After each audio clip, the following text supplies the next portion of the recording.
started. The time is 6:31. Are there any public appearances for non-agenda items? Anybody in the council chambers? No, sir. Okay. All right. Item 3 on the agenda is approval of the minutes. Hopefully everyone's had a chance to look at the draft minutes from September 11, 2023 RCC meeting. And is there a motion to approve those meeting minutes? I'll move to approve.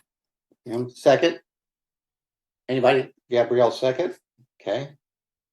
Discussion?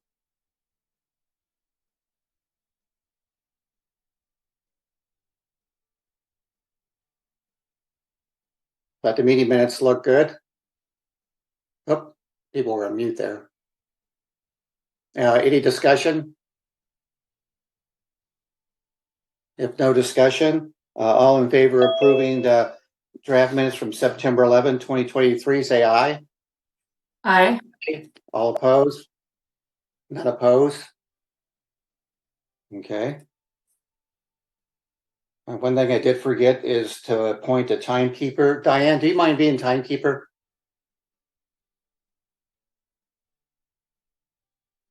Sure. We Okay. used to have a schedule so that we knew who was coming next. Can we get that added back to the staff update, Ben, please? I had Andrew as being the one for tonight, but he was the last time. He did it last time. Yeah. Yeah. Oh, good. Okay. I think Chris is up for tonight. Well, I'll do it until Chris joins us. Okay. Thank you. All right, let's move on to item 4 of the agenda, new business.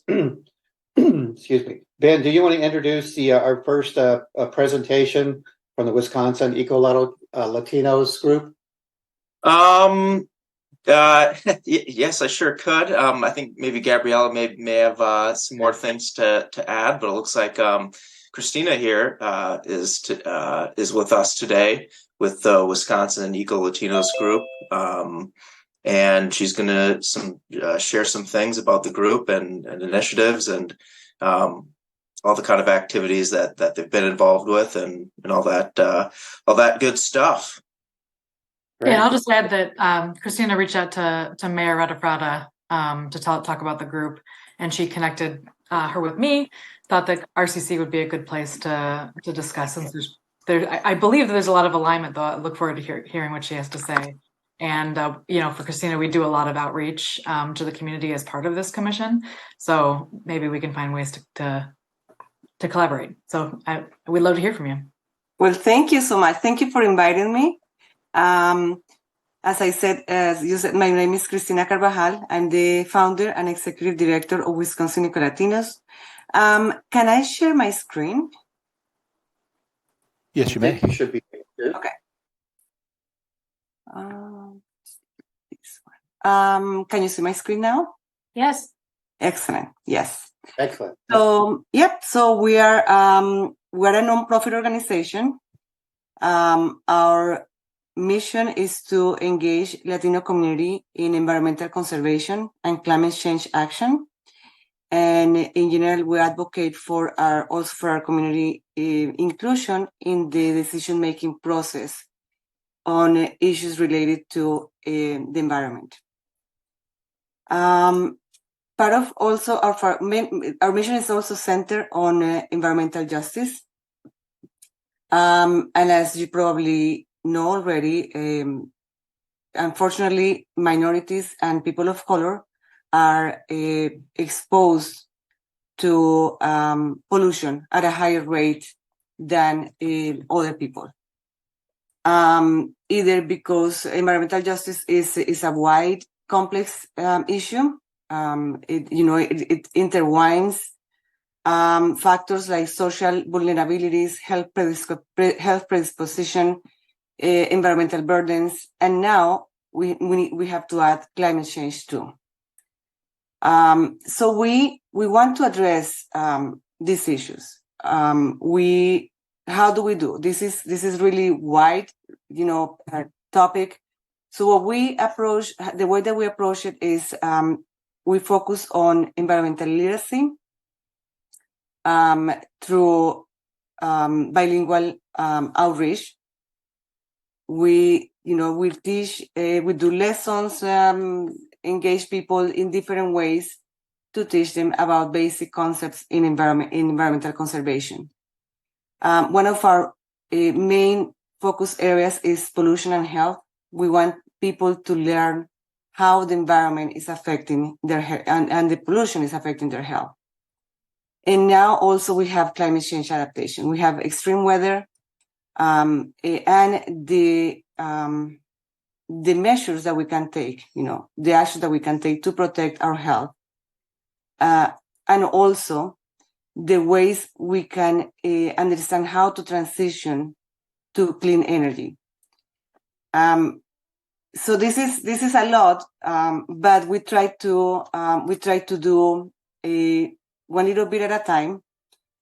As I said, our main tool is bilingual outreach, so we can do in-person sessions, as we did with a program that we have with the UW Arboretum to teach people on stormwater pollution prevention. We can do also things online. We can do pop-up events. People really like that. We also do activities like a kayak event. We do a learn to kayak event, and then we in these events we teach people how to about the environment. Let's say regarding the stormwater, for example. Two of the main projects that we've been involved with. One is with UW. The UW professor has a study, a research study on climate change adaptation and climate change adaptation and action. So we partner with them, and we have done at least 2 engagements, in-person engagements. It was a success. We have around 100 people on each of those engagements. And we talk about climate change and climate change adaptation, and people was very excited. The response was really positive in the sense of wanting to take action and participate. This study is still ongoing. It translated into a digital platform that it's that has different topics related to environment, and people can still go in there and enter their opinions on these issues. The other project that we also been involved that is been very successful was in partnership with the Latino Academy of Workforce Development. That project consisted on an air quality awareness and monitoring program. The Latino Academy won a grant from the EPA to address air quality, and we helped implement this program.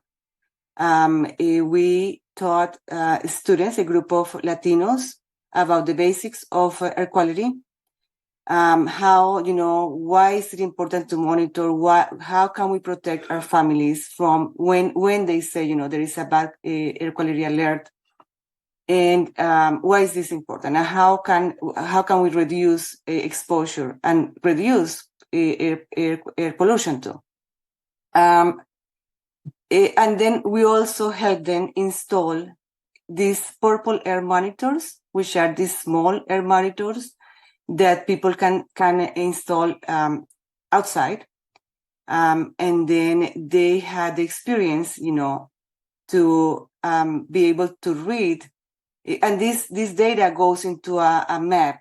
Purple Air has a real-time map where after you install the monitor, you can see exactly what's the fine particle contamination in your area. And all this happened when we were having the wildfire impact from the Canada fires back in June.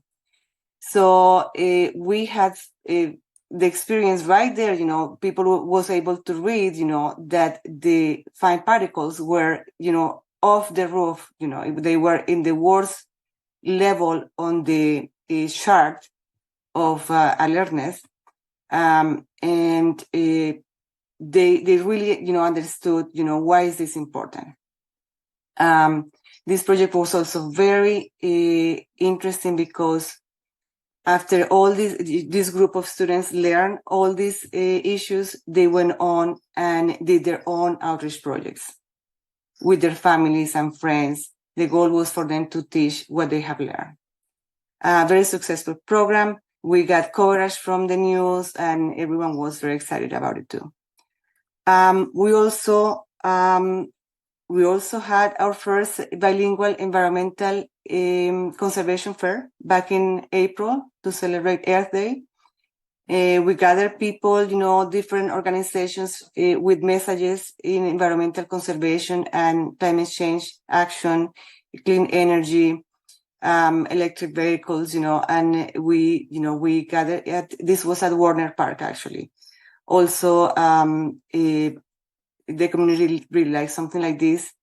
They like to be involved, and they always the response that we have is they want to participate. They want to do something about it.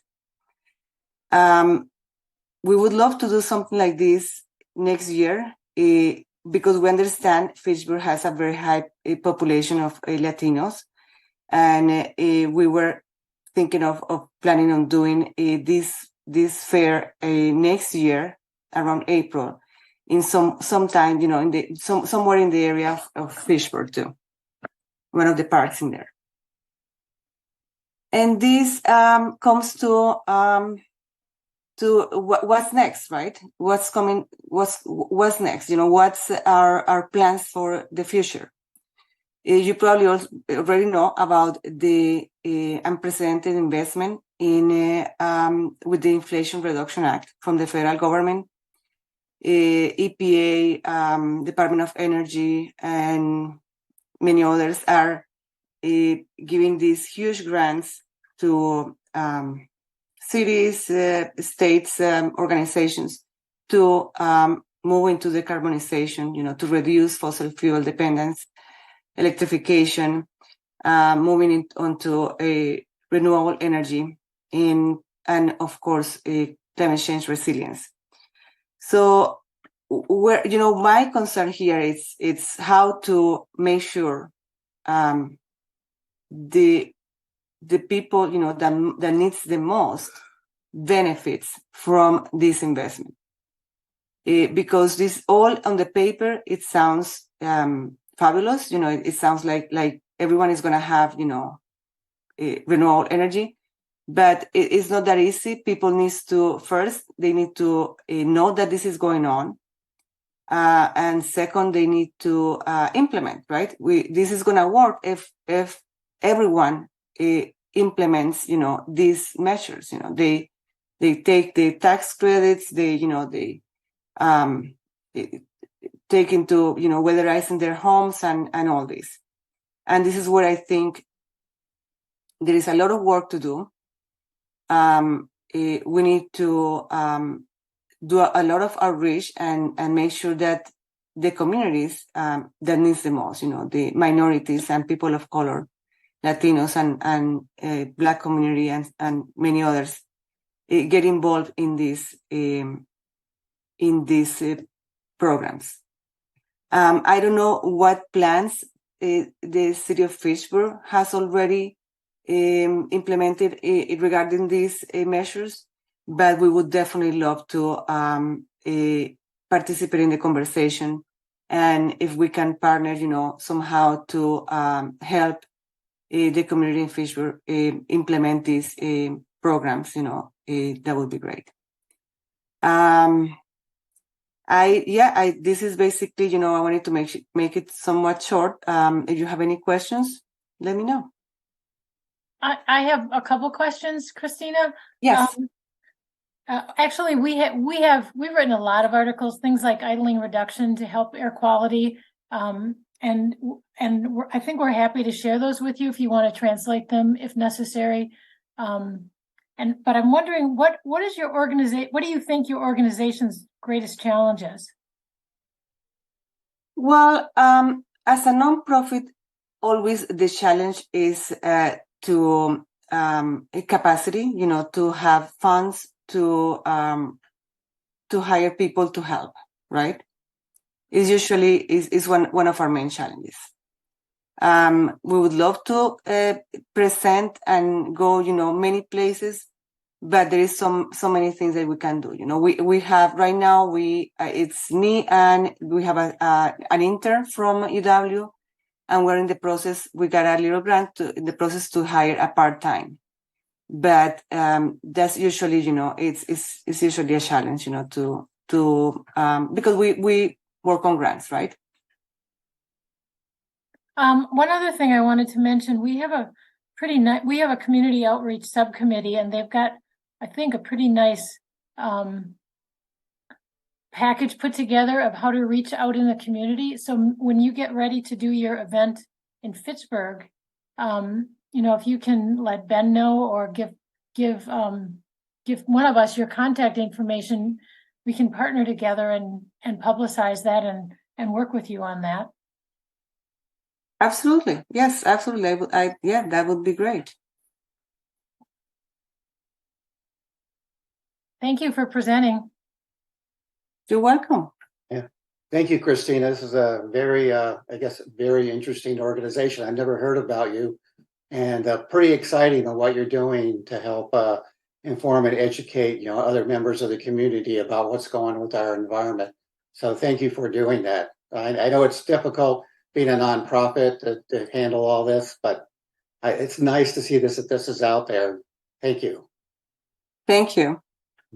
Christine, if you'd be up for it, I'd love to follow up with you. It seems like you've got a lot on your plate. You're doing a lot of great stuff already, but you mentioned some of the inequities in the impacts of climate change and environmental advocacy right now. I'm sure you're well aware that with environmental groups and you look around the room here, I think we tend to have a bit of a blind spot when it comes to really having multicultural outreach as well. And I'd be really curious to pick your brain on what we could do to improve that, sorts of what kind of identifying what those blind spots are. It's, I guess, sort of the definition of it is we're not exactly sure what we're missing.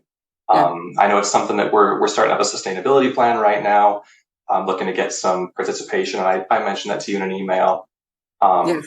I'm looking at the results right now that we have so far in our survey, and the demographics of the results don't line up with the demographics of Fitchburg. And I'm looking for ways to improve that before we get too far into the process. And if you've got time, I'd really like to have a conversation about that and what we could improve. And obviously there's a lot of long-term things that could change, but if there's anything that could be done in the short term too on messaging and outreach and feedback, that'd be fantastic. Absolutely. Yes. I'd love to follow up with you. It's engaging people sometimes is not easy. Because of what we're talking about, sometimes the people that needs the most, it's not on their radar. They probably don't have the time. They're not looking for these issues. Then that's why when we design our programs, we try to go where they are, meet people where they're at. So Christina, are you a statewide program? You offer your services statewide? Right now, we're centered on Dane County and Rock County. Okay. When is your next event, or what type of event do you have planned coming up? Right now, we don't have anything. Well, we do have kind of like with the Dane County. We're promoting a tree planting right now, and then there is this. We're trying to recruit people for this tree planting event on October 14. Okay. Have you reached out to the Foundation for Dane County Parks to see how you could help with their programs? Because they're always looking for groups like yours to help spread the word about protecting our environment. Dane County Parks? Foundation for Dane County Parks. Okay, no, I don't think we've talked to them. If you'll send me your email, do I have her Okay. email, Phil? Yeah. I can I send. can forward her contact Yes. information to the committee. Okay, I can forward you to contact with them. Excellent. They have some Excellent. good programs. Excellent. Thank you. And they also have funding for grants, so I would encourage you to look at their website too. Mhm. So they give out grants. I think it's like 2,000, each time Mhm. a grant application comes in. So Thank you. Thank you for the information. mhm. The other thing I wanted to mention is that, I don't know if you've already selected a location for an event if you're thinking about Fitchburg, but we can certainly talk about which Yeah. park or which area of the city might be best. And depending on what you're looking for, obviously the location probably matters in terms of how you want the event set up too, but we can certainly give some insight into where might be a good location for you next year, but then also into the future as well. Fitchburg's huge. We're massive. So if you want to hit multiple parts of it, like sometimes like having a few events over the next several years, if you wanted to hit multiple parts of Fitchburg, if you're open to that or you're interested in having it here, we'd be delighted to have you. And Yeah, we have a lot of events going on in April during Earth Day week. Mhm. So. Yeah, we can talk about it and find out, the best date and that won't interfere with other events and all that. Excellent. Well, thank you. Great. Well, thank you for presenting and sharing. Absolutely. Thank you so much. Mhm. Stop here. Yeah, thank you so much. thanks, Christina. I'll share your information with the group. Thank you. Thank you so much. Bye-bye. Thanks, Thank you. Gabrielle. Okay, next on the agenda item is item 4B, Police Service Facility Sustainability Update from FGM Architects. Yes, good evening, everyone. Evening. My name is Brian Mead. I'm a design principal with FGM Architects, and I want to thank you all for giving me a short agenda item to kind of give you all an update. And thank you, Phil, again, for sneaking us in here into the process. So I know my time's short, so I thought I'd spend 5 minutes kind of going through an overview of our process so far. And then I'd love to open up the last 10 minutes or so to any questions or comments, or even some beginning thoughts on what you as a commission and group might think are some of the priorities that you would like to see for this exciting new project for Fitchburg. So with that, I'm going to share my screen here. And hopefully you all can see it. Mhm. Okay, great. So I know, I believe it might have been a little bit late, but with your agenda packet, we did send a beginning draft memo of our sustainability features kind of process that we're going through. And so I'm going to go toggle back and forth between this little slide presentation and then that document to kind of guide the conversation. So we started this project in earnest over, 4 months ago now. So we kicked it off end of May, and we had an initial sustainability design workshop with some key stakeholders.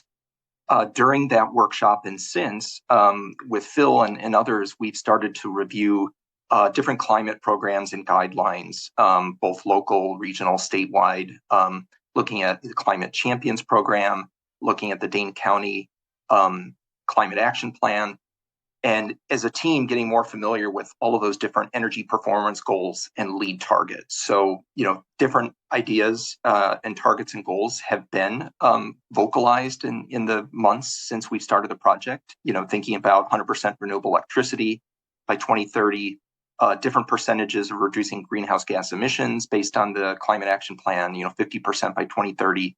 And then eventually, as we reach out to 2050, looking at a countywide carbon neutral goal.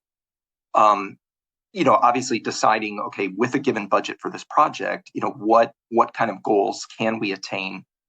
We've started looking at different grant opportunities, and in the course of programming, so we went through the first month programming verification. So the project will probably be around 75,000 square feet, and the budget is still a slightly moving target, but the budget was for a base design and didn't necessarily include some of the betterments or enhancements that would allow the project to achieve some of the higher energy performance goals that I'm sure you all and the county and the village would like to achieve. So it was determined to consider a $2.5 million allowance that would be on top of a base construction cost that would be used specifically for sustainable design enhancements.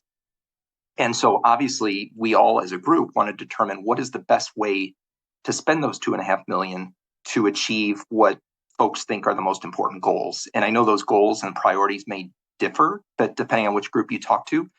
But Phil and many have started to voice, okay, why don't we use the LEED checklist as maybe a beginning organizing device to look at the different categories, from location, sustainable sites, water efficiency, energy and atmosphere. Obviously, is going to be probably one of the main ones we focus on. That'll require some of the biggest expenditures of added money. And then, of course, materials and resources, indoor air quality, so on and so forth. So this is a fluid document that we are going to be updating every phase of the project, but it's just one of the tools that we've used. We're currently in the schematic design phase. So, that's the first step of design where you start to establish the conceptual site plan and the floor plans. And this phase will take us right through about Thanksgiving, probably Thanksgiving or slightly at the end of November. So we have a little bit more than a month. And with that schematic design package, basically today's goal is to give you a quick update and hear maybe what some of your priorities might be. And then we're going to take a month with the construction manager and our whole design team. And we're going to try to put budget ranges to those most favorable or high priority sustainable goals or features, and then come back to your committee and to other groups at the end of the schematic design phase to show what are the value of, let's say, the top 10 or 15 features that you all want to consider. And then depending on what those values are, what are the top ones that would add up to 2.5 million? Because when we do this with other clients, typically you shoot high with a whole bunch of features that may definitely exceed the 2.5 million. And then you kind of whittle down what are the most important ones that are going to have the greatest impact on your goals. And that seemed like a really good way to approach it. So in the site plan, I can come back to this graphic if you want to consider anything about, where permeable pavers might go, where green roof systems, solar PV panels. But the conceptual plan has basically tried to focus most of the site development as compactly as possible on the southeast corner of the site, so that the creek and the wetlands to the west and northwest can be left and preserved as open as possible. And we know that there are certain wetland setbacks, which of course the project is abiding by. But this will be a reference in terms of where the different areas are that we could apply some of the different features. If I toggle for a second to the memo that was sent out, on one of the pages of the memo, we organized all of the different initiatives that you consider that are based on the organization of the LEED checklist. In the base scope, a lot of those are low-hanging fruit. They're low-cost items that we would incorporate regardless if you go for LEED Silver or LEED Gold. And then the items in red that say no, permeable pavers or enhanced rain gardens or different enhanced mechanical systems or building envelope systems, anything that said no is being saved as part of that $2.5 million enhancement or betterment bucket of money, if you will. So we kind of organized part of our memo with that. And then the ones that I wanted to feature on here just for a minute are the ones that will probably have the biggest contribution to that $2.5 million. So just really quickly, mechanical systems, our engineers are starting to explore the different features. Now, obviously, we know geothermal is on other parts of your campus, and geothermal might be a top candidate. It does come at a premium as opposed to rooftop units, or other base options. So, if geothermal, for example, becomes a high priority of your group or others, then that might have, one of the biggest ticket items in terms of financial costs. So that might, for example, we don't know exact prices yet. That's what this next month's for. But that might eat up, over half of that $2.5 million enhancement, just to go for geothermal. Another category to consider is with on-site renewable energies. How can we maximize solar PV panels? And we're going to be working with our engineers over the next month to determine, how many square feet of PV panels are we going to need to offset 5% of your energy needs, 10%, 20%, or if you want to even try to go higher. Now, there's only so much surface area for PV panels, so some of the options we can consider is if there's only so much square footage of roof area, let's say to get up to 20%, then all of the exterior parking that is in the project, which you can see in all of these gray areas, those could receive carports, structures, canopies, so that you could also put PV panels on those. So that is an added cost for the carport structure. But if that was one of the betterments that, again, as a committee you were focused on, we would like to start to note some of those priorities.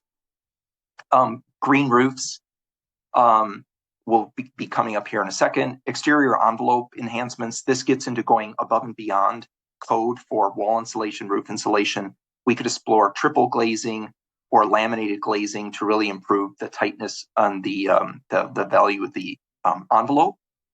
And then we get into stormwater categories. So if you're looking at quality control of stormwater and runoff, there's a whole series of things that we could do. Green roofs, again, I've shown a couple preliminary options that you could take different parts of the building that's being designed and apply a green roof system to those. And those, we will have quantities of what the value of cost is for all of those. But just remember, every surface area that you put a green roof, you can't put a PV panel. So it's always trying to balance, what's more important to focus on the renewable energies of PV panels and maybe not as much for the green roof. Because the filtration of the water through the vegetated roof system, may not be quite as important or priority as the renewable energy. So that's just one example of the trade-off you and probably other groups will have to consider. Permeable pavers is another one in the parking lot. There's only so many areas like the parking stalls because this is a site that garbage trucks, fire trucks, other heavyweight vehicles will drive on. The drive aisles will probably be heavy duty concrete, but you could consider the parking stalls themselves to be permeable pavers. And then we have some, enhancements for bioswales, rain gardens, things like that.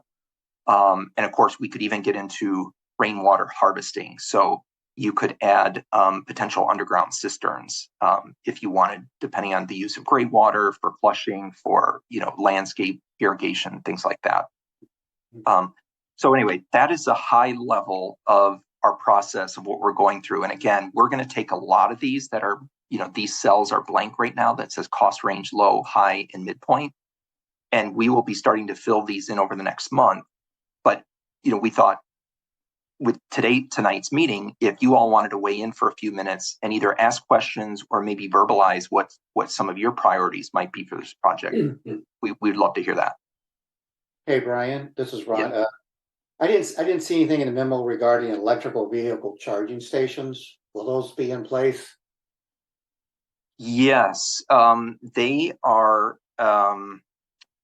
Yes, there might not have been a write-up, but I just passed it on one of the alternate transportation, dedicated parking and charging. Okay, so it was potentially a maybe. If you can see the screen here under sustainable sites.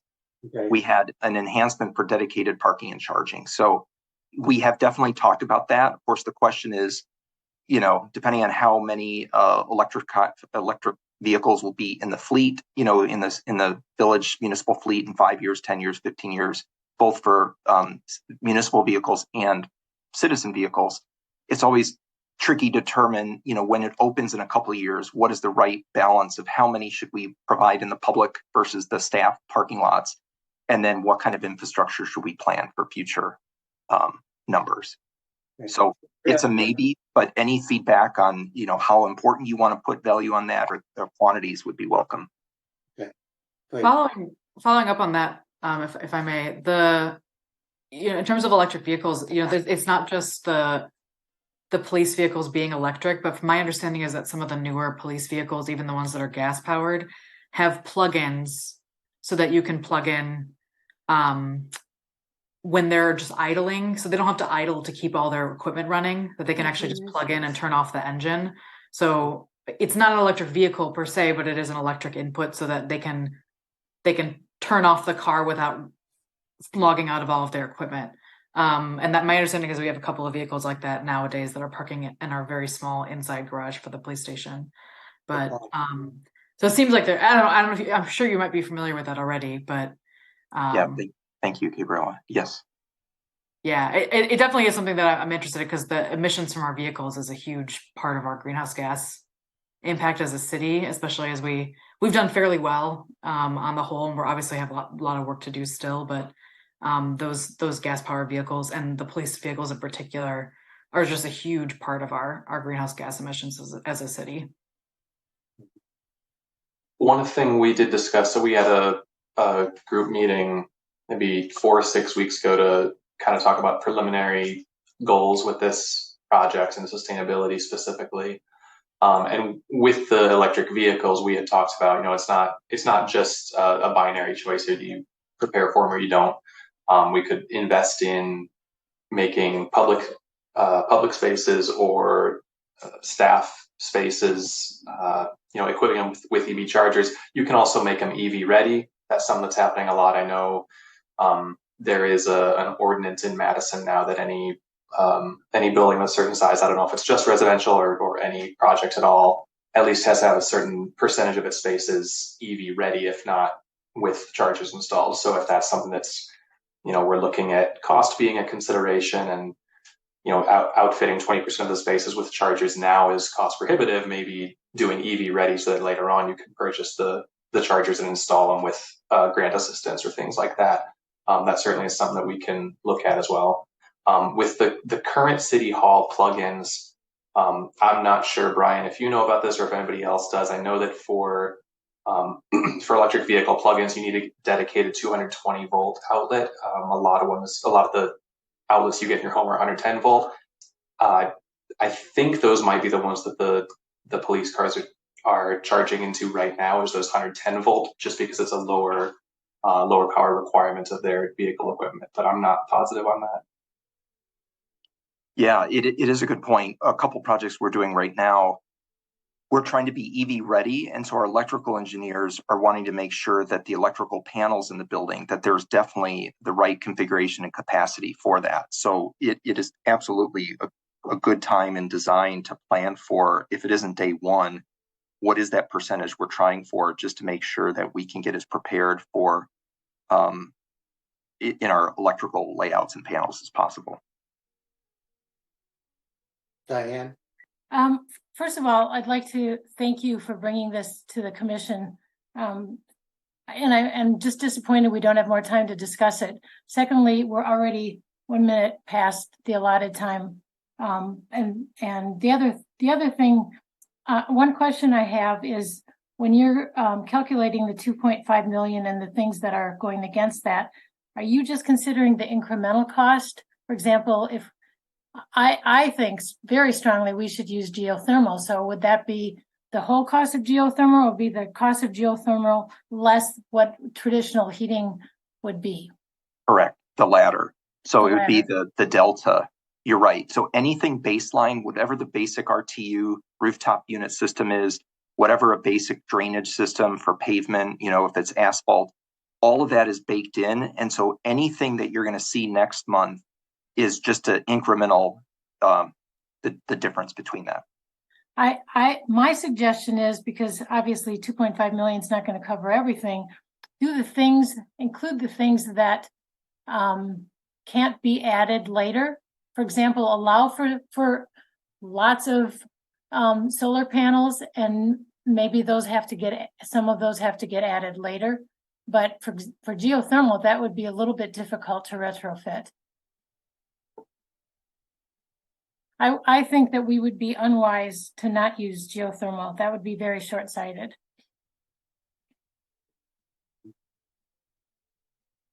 Yeah, great feedback. you're right. Things that can't be done later definitely have to be chosen now or never. And then there are things like, maybe adding more PVs later, or adding, something else in another rain garden or something. Those are things that you're right, could be added later. So that's great feedback.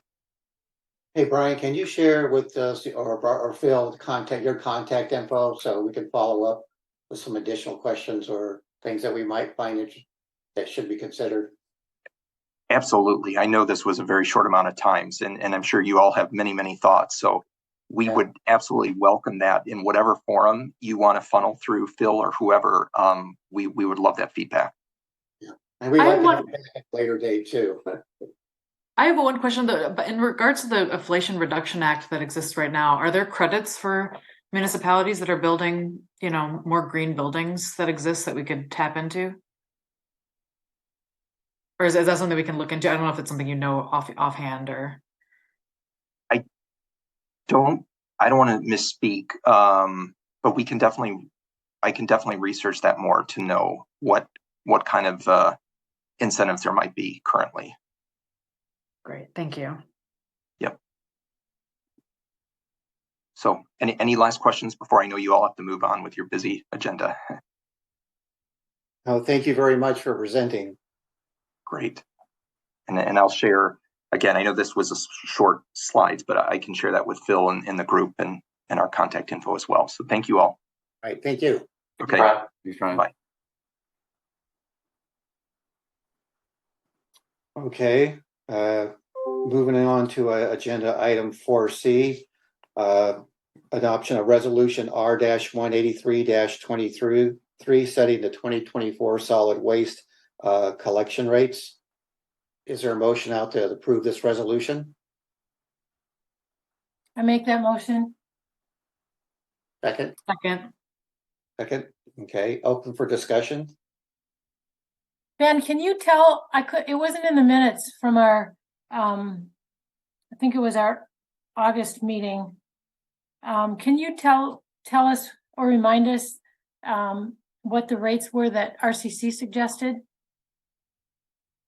You're muted. Yeah, I had a few highlighted. That was back in August, so I still needed to fill out some of the rest of the information in the table. And I think I had highlighted 230 to 232, just being confident it was going to be one of those. I think, I'd have to look back at the minutes. I'd imagine 230 was the recommended one. It's not in the minutes, and the video isn't available online. Really? Okay. Which meeting was that?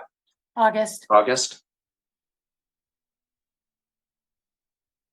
Yeah, I guess I don't recall if it was 230, 231, or 232.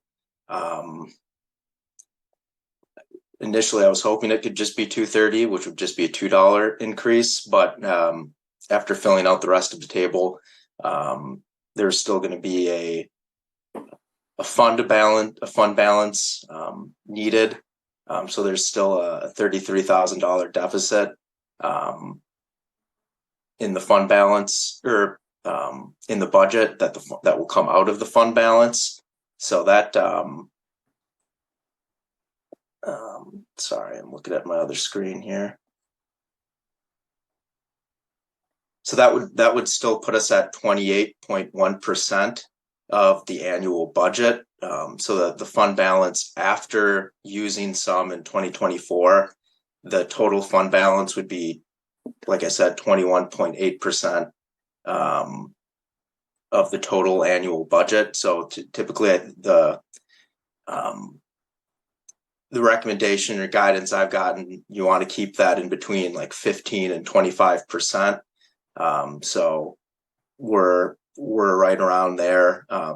And just with there being, in 2025, that's going to be a new contract. So we don't know what prices are going to be. So rather than just do a $2 increase, I thought it would make more sense to add on another $2 for a total of a $4 increase, just in case the prices are higher. There was the larger increase last year, due to the fuel. shoot, he just froze up. While he's frozen, my recollection is that SGRX 230 was the request in August. I did find it looks like Gabriella sent it as well. I just sent an email with a link to the video, and Gabriella sent it out in chat. So that meeting is available on YouTube. For some reason, it's not available in fact. Yeah, I don't know. So I don't usually, I'm not sure exactly the navigation through Facts channel. What I'll usually do is just do a Google search for, like, in this case, Fitchburg, Wisconsin, Fact TV, RCC meeting, August 14, 2023. And it's a long search, but it pretty much always gets me that result. Okay. I think YouTube is more reliable personally for finding it when I'm looking for a specific meeting. That's why I typically go to the YouTube channel. Ben, I know a lot of this is projection, so I'm just wondering if you looked at last year's chart and then compared it to where we actually ended up for actual. I mean, have you done that to see, do we end up overshooting or undershooting or? So in the past, or at least this past previous year, just due to the fact that the city hasn't been fully staffed, so the solid waste fund does pay for a portion of a few different employees' salaries. For example, the environmental engineering technician. So since that position has been open all this year, so we'll know that that money won't be spent. And that was kind of the same deal with last year. I was only here about half of the year, so there was half of the year where that money wasn't spent either. So just due to staffing, it's kind of been we haven't been spending as much of the budget, but again, that's more of just a staffing thing rather than, I guess, other things coming up.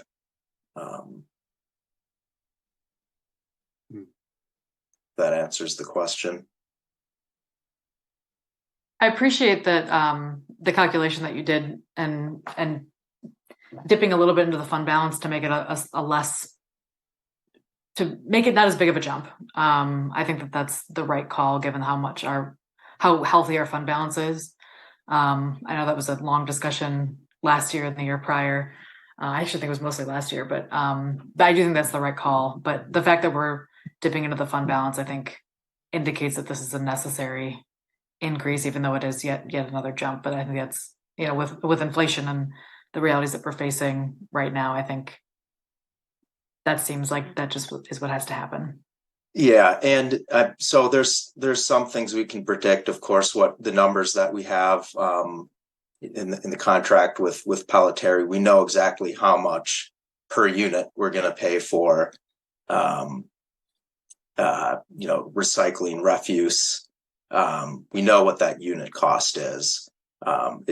And that's kind of the thing with making these estimates. Even if you get the number of houses wrong, if you're wrong on that prediction, that money's still coming in because people are paying it on their tax bill. So kind of the direct Pelletary costs for them picking up, it coincides with what residents are paying on their tax bill. It's kind of the other things like employee salary, other kind of equipment expenses, paying for illegally dumped items.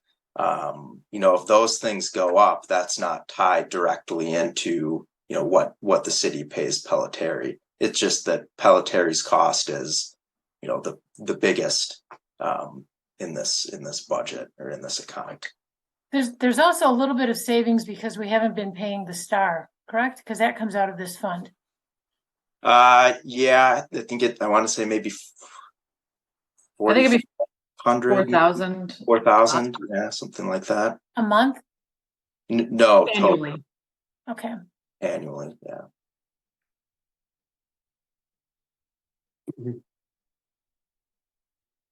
Any other discussion?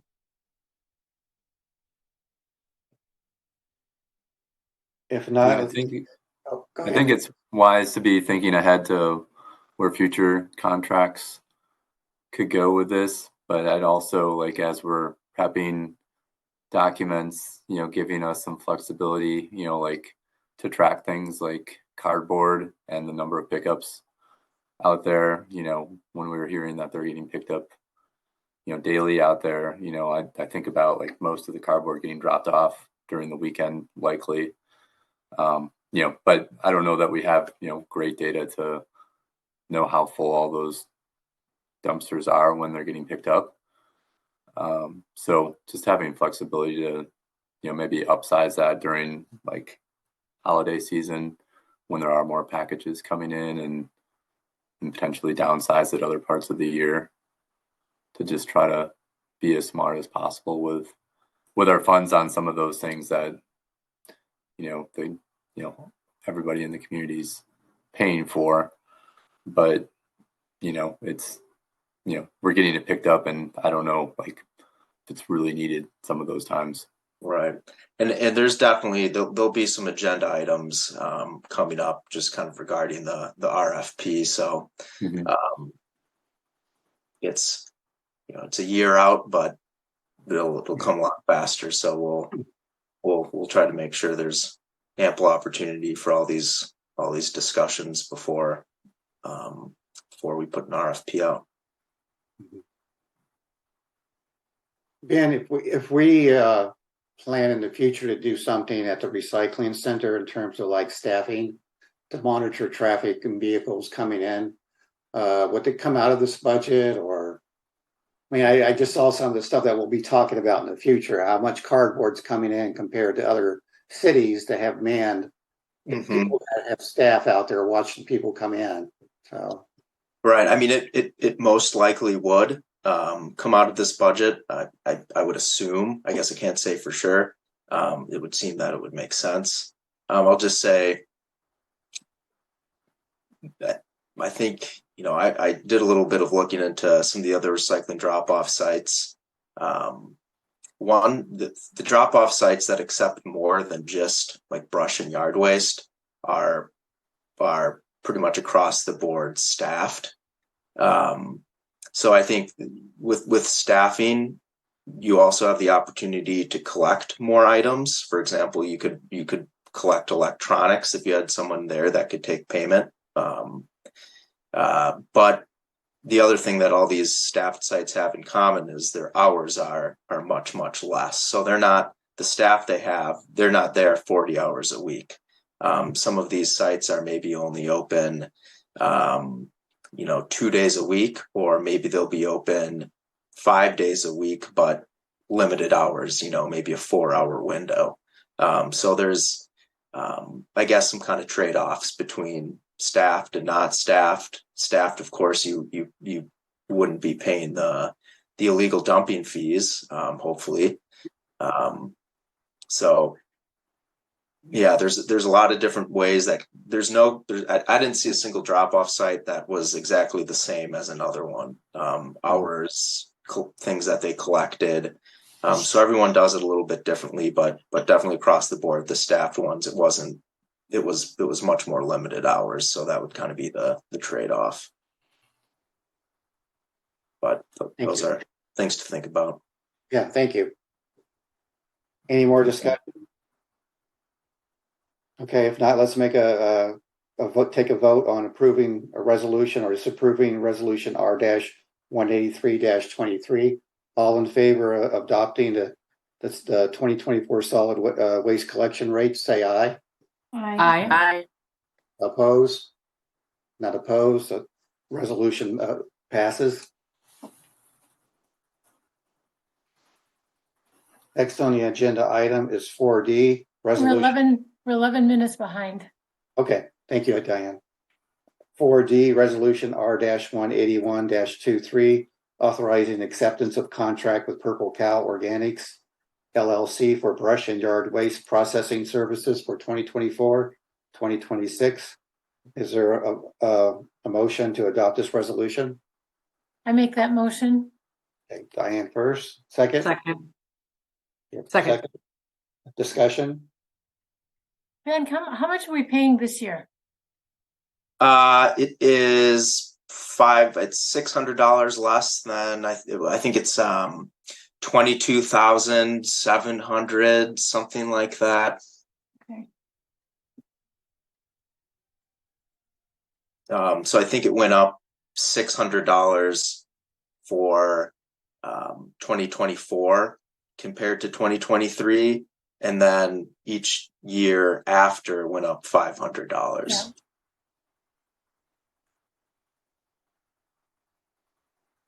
It used to be, or at least we were told that mixed loads, do they pay us for something? Purple Cow in turn, from selling their products? I thought it used to be that it cost more to dump a mixed load than just brush. That's not the case? Well, I can tell you that in the last RFP, we got options from Pelletary to they could either collect the brush and yard waste and keep it separate, or they could collect it in the same load. It costs more for the city to have it collected separately. And the city opted to go with mixed. But I don't know from Purple Cow's side if it costs them more to process a mixed load versus separated. Okay. But look into that.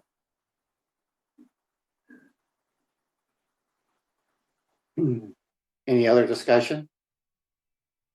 If not, let's take a vote on approving resolution R-181-23. All in favor, say aye. Aye. Aye. Oppose? None opposed, resolution approved.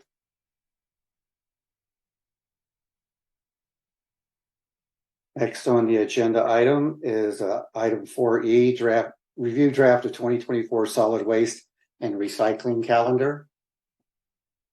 Thanks for putting this together, Ben. You did Yeah. a really nice job, Ben. Well, thank you. I can share my screen here if not everyone has it in front of them. With that, we're 3 minutes behind. Good. Yeah. Good catch up. We'll speed up. All right. Can everyone see? Yep. So there weren't really too many changes formatting or appearance wise from the previous years. Pretty much just kind of updating the weeks and then the dates for brush and yard waste pickup, and then of course the holiday tree pickup.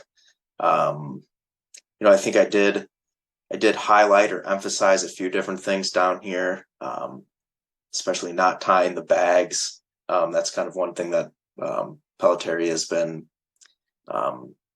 wanting to enforce more. You're not supposed to tie your yard waste bags because someone has to cut them. So they want it left open. So that was kind of just some feedback I got from them. But outside of that, there really wasn't too many changes. I guess I'll just open it up if anyone has any questions or comments. Still time to make some changes to this. Hey, Ben, go ahead, Diane. Ben, could you change Pelletary's contact information at the bottom to show that they have an app now, and also they have a recycle right search tool? Yeah, I'll see what I can fit in down here. Well, instead, I think you've got visit Pelletary City of Fitchburg refuse and recycling page. You could delete some of that and squeeze it in, I think. Yeah, it looks like there's room. Thank you. So Ben, our garbage cart and recycling carts, they're not supposed to be placed on the street. They're supposed to be above the curb line. Correct. Oh. Especially in the winter, just with plows. That's one thing I notice a lot of the carts placed basically in the curb. Yeah. But Pelletary hasn't complained or said anything about it. Well, here's the thing. Many times when Pelletary returns the cart, they put it in the curb. Oh, sure. Yeah. And that's where we've been putting it at. I think it's more of not wanting to have carts and stuff in the street more than anything else. Just, if someone bikes into it or For the Yeah. snow plow. Yep, and that's the big one, because the snowplow will demolish a cart. Well, if when I'm driving around, most people have their carts on the street. Yep. In my neighborhood. No one pulls it up on their grass. Yeah, I think what they want basically is the carts put out right at the end of the driveway approach. So almost in the street, but not in the street. At the border of the street, if you will. Okay. It's good to know.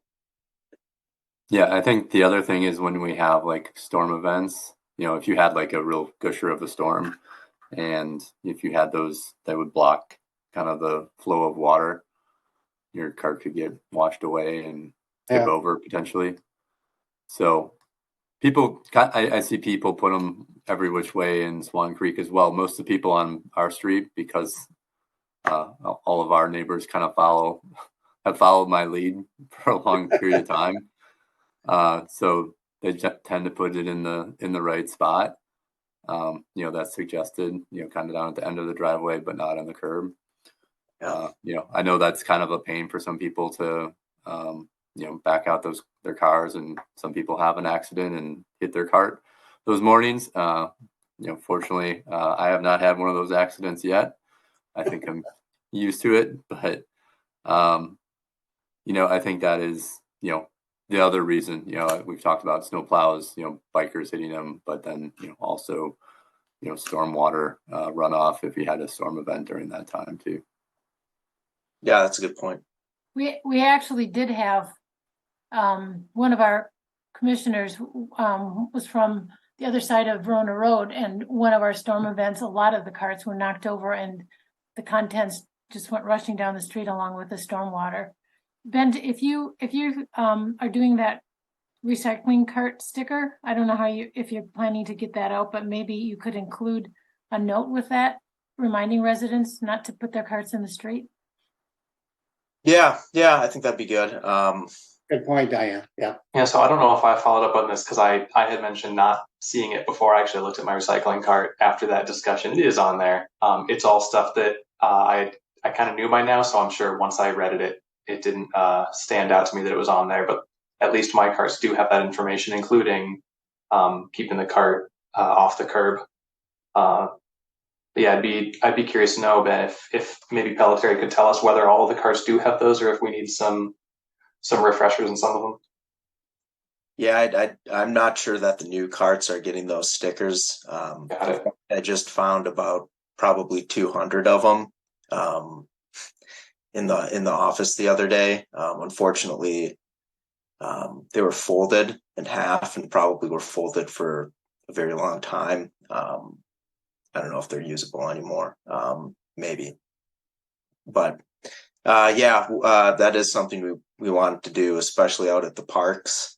There has been some recycling issues, contamination issues at the parks, namely the big ones, McGaw and McKee Farms Park. So that's kind of, I don't know if that stickers are going to solve everything, but I think it'd be a good place to start.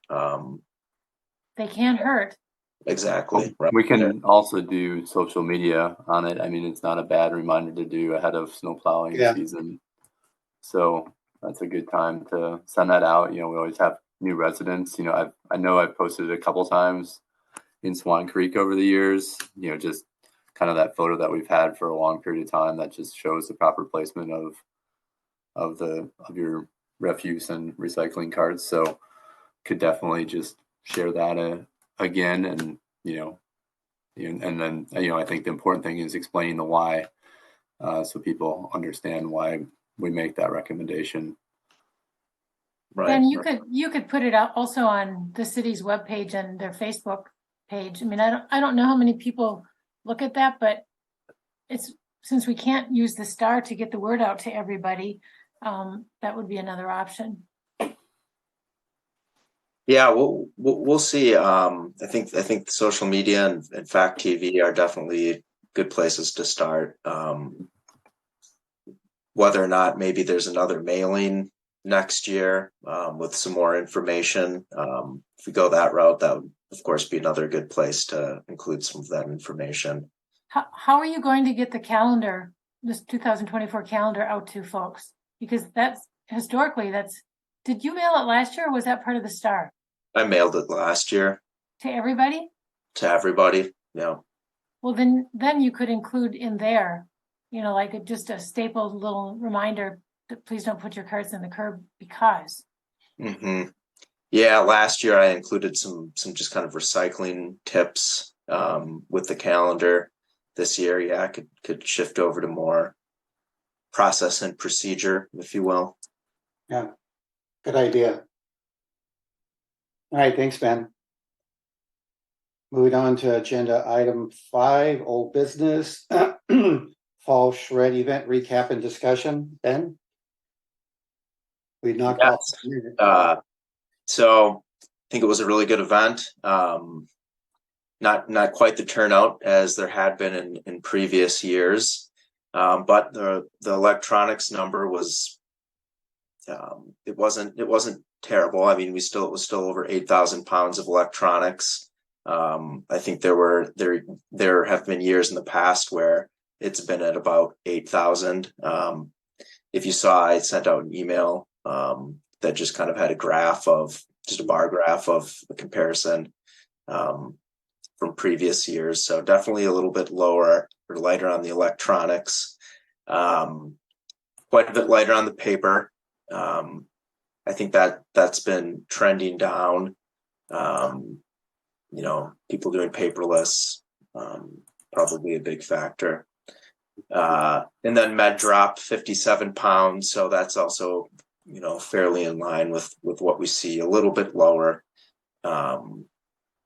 So a little bit lighter this year. I'm not sure if that was due to, I don't think we really did too much different advertising it. Maybe it was the Badger game. I'm not sure. So I think some things that, we would try in the future, maybe just advertising it a little bit earlier, or trying to get it out on social media a little bit earlier. That's the start of Rosh Hashanah. So yeah, that was unfortunate as well. It was Rosh Hashanah that Saturday, which I'm sure impacted some folks. So that was unfortunate. We didn't have a lot of choices, did we, in terms of when we could? I mean, that was kind of the date that was provided to us by Pelletieri, correct? Yeah, that's kind of the one that they were looking at and targeted, and I think it kind of checked a lot of boxes for being a good date.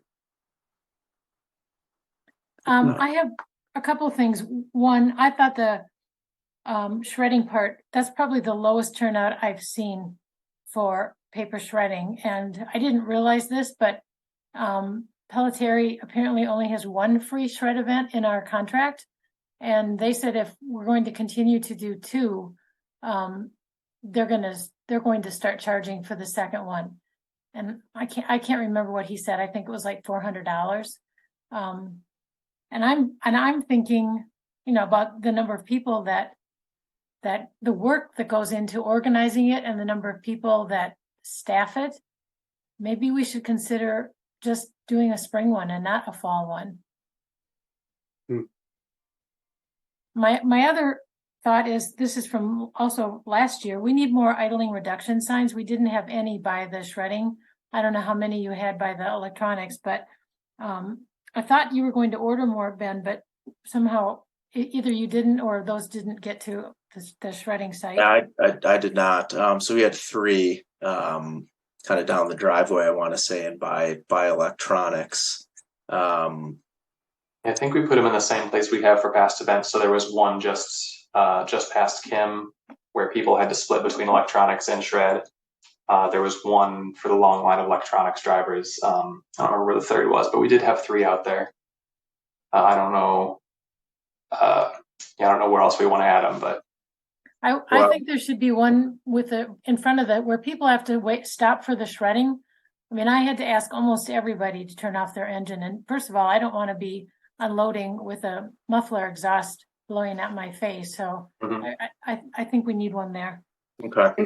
Yeah, I just spaced and didn't get that ordered, so I'll get those ordered before the next event. I'm concerned if we cut back on the shredding events, people might get upset because they are used to now having two. So if they come to one, I thought I was supposed to bring, paper here for my paper for shredding. So, I mean, if it's Yeah. $400, I mean, can we find that funding somewheres or? I did hear comments from a couple of people that I thought this was going to be in October because that's traditionally when we've had it. Yeah. So maybe that's why there was a low turnout. I don't know. And another person told me they just found out 2 weeks before about was that when we posted on the city's Facebook page 2 weeks before? Oh, well, there were more than one post, kind of different batches. I'd have to go back and look at my emails to see exactly when I sent out information. Maybe we can start pushing this like for at least 4 weeks before if we're going to do. Oh yeah, the absolutely. event. Yeah. At least I would agree. Yeah, I would agree. I would hate to have us drop one of these. I think, as Ron said, people are starting to get used to a spring and fall. And I know Ben and I talked at our reusable bag event that there's just a lot of people, and I also talked with Phil about this, there's just a lot of people that we're missing in terms of outreach. And, he and I were talking to people at our event, and every person we talked to had not heard about the event. And a lot of those people were like, oh, that's really good to know. We'll plan to make it. So I think we just need to advertise sooner and maybe figure out some additional opportunities Yeah, and outreach. I agree, Kim. We didn't have anything in the Star, so we should at least get it on Yeah. the Star's Yeah. calendar. Yep. Get something in the Star, maybe put some flyers around town at some different businesses, potentially where people, maybe Hy-Vee Pick and Save lets us, I don't know if they've got a community board or whatever, put some flyers up, McKee Farms Park, the recycling center. I think there's places we could add some flyers and get on it earlier. The paper shredding, the contract, it doesn't really say one, it doesn't say two, it doesn't say a number. It's not really addressed in the contract, so I looked at it. I'm glad you checked because that was the first that I'd heard of that, and as long as I've been helping with this, we've had two, so that was kind of a surprise. It was really vague. I mean, it's kind of referenced in the RFP that the city has always had to, but there's no real response to that. So it's kind of vague. I'm sure if the $400 was, the thing that was preventing it, we could probably work something out. I also wouldn't be surprised if that being brought up was in response to declining paper totals in recent events.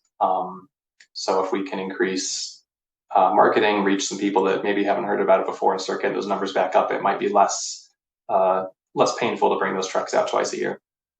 Mm-hmm. Yeah, I don't know. Look, we've had it really busy the past, several events that we've had, and now it was down this time, so we'll make some adjustments on the marketing end, and I think, we'll see the numbers either increase, or if they continue low, then maybe we make some adjustments from there. But I think knowing that the Star didn't really have an announcement in it, and the other thing is electronic recyclers. I think they typically do like just a mailing out to a neighborhood. I don't know what their philosophy, if they mailed that to the same neighborhood, by accident, like maybe those people didn't really have a lot in terms of electronics. So I don't know how they rotate that around to different neighborhoods, but maybe we could look into that a little more. Yeah, and I've got to follow up with our vendor for that. maybe they could circulate it to a broader audience, just to see where they've done it in the past as well. I think that would be beneficial. I know those big digital signs that we use for like road construction. I know those aren't always available, but if they ever are available, I guess that's a potential advertising option too. If one of them is just sitting unused. Yeah. Do we ever put flyers or do any advertising with like the senior center? Yes. So typically for any event, I'll put a flyer in the senior center area, and then the upstairs kind of community area. Okay. Yeah, whatever event we had earlier this year, Kim, where I think it was maybe the bicycle event that we did, right? The e-bikes. Mm-hmm.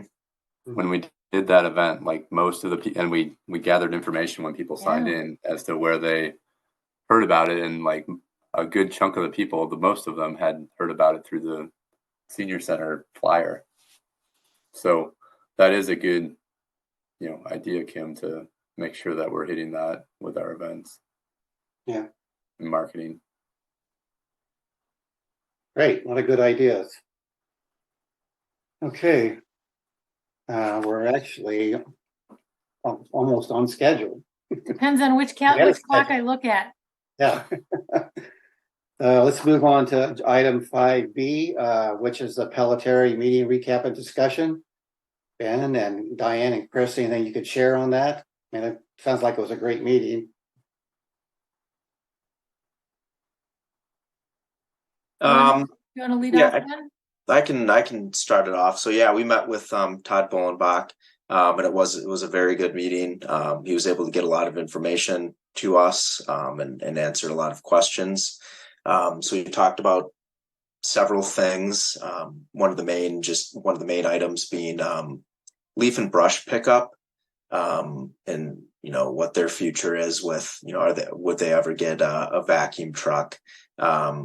It sounds like probably not in the near future. Not necessarily something that they've prioritized, but we did get a lot of good information about what other communities are doing for leaf, brush, yard waste pickup. I think one thing that I was pretty surprised to learn is that Pelletary only picks up brush and yard waste for two other municipalities, Sun Prairie and town of Burke. Can I qualify that? They only pick up brush from Fitchburg. Yes. They pick up leaves, yard waste and leaves from the other two communities. Fitchburg is the only brush community. Yeah, so that was pretty interesting. Other communities either just have a brush drop-off site, where the city staff picks up brush and just chips it as they go. So that's really what most other municipalities are doing. There's also quite a few that do have a vacuum truck for collection of leaves. So I think Middleton was kind of the example. They have, two trailer mounted vacuum trucks, and I think the majority of their street staff in the months of October and November are spending pretty much all their time just circling the streets and picking up leaves, and I think, did they also pick up grass clippings as well with the leaves? They do pick up leaves and garden waste once a month in April, October, and November. Right. But they can't be mixed with the brush. They have to be separate. Right. And I'm not. They take the brush to Purple Cow. So it'd be interesting to know if there's a less of a dumping fee or whatever the fee is from Purple Cow. If it's lower, if it's not mixed. Yeah. Maybe that's why they do it. Stoughton, if I can jump in, Stoughton Yes. has a remote operated vacuum truck that only requires one person to pick up yard waste. And I'm thinking, I mean, it takes Pelletieri. Well, I don't want to go through the whole write-up because we don't have a whole bunch of time, and presumably everybody has looked at their packet. But I think it might be beneficial to do a cost-benefit analysis between keeping whatever we're paying Pelletieri to do this. I mean, we would still pay Purple Cow because even if Fitchburg collected it, we'd be dumped at Purple Cow. So whatever we're paying Pelletieri versus the kind of truck that Middleton uses, which is pretty heavy on staff, versus what Stoughton uses, which is a vacuum truck, which requires only one person. Of course, Stoughton is a smaller community, but I think that would be worthwhile to do that cost analysis before we do our CIP budget for next year, because if it works out that it looks like that's the direction that Fitchburg might be going, to buy a vacuum truck, we need to include that in the CIP and take that into account when we do our RFP. Yeah, absolutely. And That's a good idea. it's yard waste, that's $84,000 in 2024 that will be paid to Pelletieri for 1 year. That's just yard waste. Brush, that's $200,000 next year that will be paid to Pelletieri. So I think maybe there's additional staff that would have to be hired. Of course, there's the equipment expense, but and this is what the analysis would tell us, but it certainly seems feasible that there may be potential cost savings, as well as a benefit by not having to go through so many bags. And wouldn't it be nice just rake your leaves out to the terrace and then they magically disappear. So yeah, I think that's something that we'll definitely need to look at, and definitely something in the RFP we'll need to make sure that if maybe it doesn't, maybe the city wouldn't isn't able to get a vacuum truck in 2025 or 26 and it has to be 27, just some way that we could change services with a 30-day notice or something. So if and when a vacuum truck is implemented, that we could utilize it. Well, if the cost benefit works out, I mean, if it works out to be more beneficial, presumably you could get it sooner than later. But if it doesn't, if Fitchburg continues on the current path, because I don't think Pelletieri ever plans to get a vacuum truck. I mean, there are only two communities that might use it, that they might use it in Sun Prairie and Fitchburg. But another thing to think about is requiring that yard waste be in paper bags or reusable bags and not in plastic bags, because that, if you remember, that's what's prompted this whole meeting with Pelletieri, because Josh asked to meet with them to see what we could do about reducing the number of plastic bags. So there's another option. Yep. And just based on how many communities are doing it themselves, that alone seems to say that, yeah, there probably is a benefit to it. Otherwise, so many other places wouldn't be doing it. If a small community like Stoughton can do it, I figure maybe we can. Right. So that I think was kind of one of the highlights I got out of the meeting, at least for me. But there were some discussions of some other things. Let's see here. Again, we kind of talked a little bit about the drop-off site cardboard. It turns out that basically the city of Fitchburg is recycling way more, shockingly more cardboard than other communities. which maybe you could say, hey, that's a good thing. Fitchburg is Wisconsin's recycling leaders. Look at how much cardboard we're recycling. So I think, maybe it's not necessarily a good or a bad thing. I have to say, I think I think staffing may be the best route to trying to get that under control, along with some of the illegal dumping. That's just my thought. Nothing really can beat a person physically being there. But yeah, it's I think we've discussed this and we've suspected, it's how can that many dumpsters be filled up every day with that much cardboard? But yeah, it's like people are coming all the way from Janesville to dump off cardboard. Iowa. Yeah. Seriously. Wouldn't surprise me. Yeah, we're subsidizing everyone else's recycling. I think everyone else just knows that they can come to ours, so they dump it in ours, right? Our new rep, Todd, was so incredibly helpful. I mean, this was probably one of the most productive 1.5 meetings I've had in quite a long time. And he has provided us with some cardboard statistics, which there wasn't time to discuss those and distribute them for this meeting, but I think it's on the agenda for November. So I think just watch with bated breath, because you'll be shocked at Fitchburg's cardboard collection versus other communities. And we've danced around having a staffed site for years, and now we put a fence around it trying to help, and we put cameras there. And, I think we're the only community that Pelletieri serves that doesn't have a staffed site. So I think that's another thing to think about as we're moving forward. Yes, definitely. I guess another big one is the unlimited curbside recycling, and just how few people are really using that.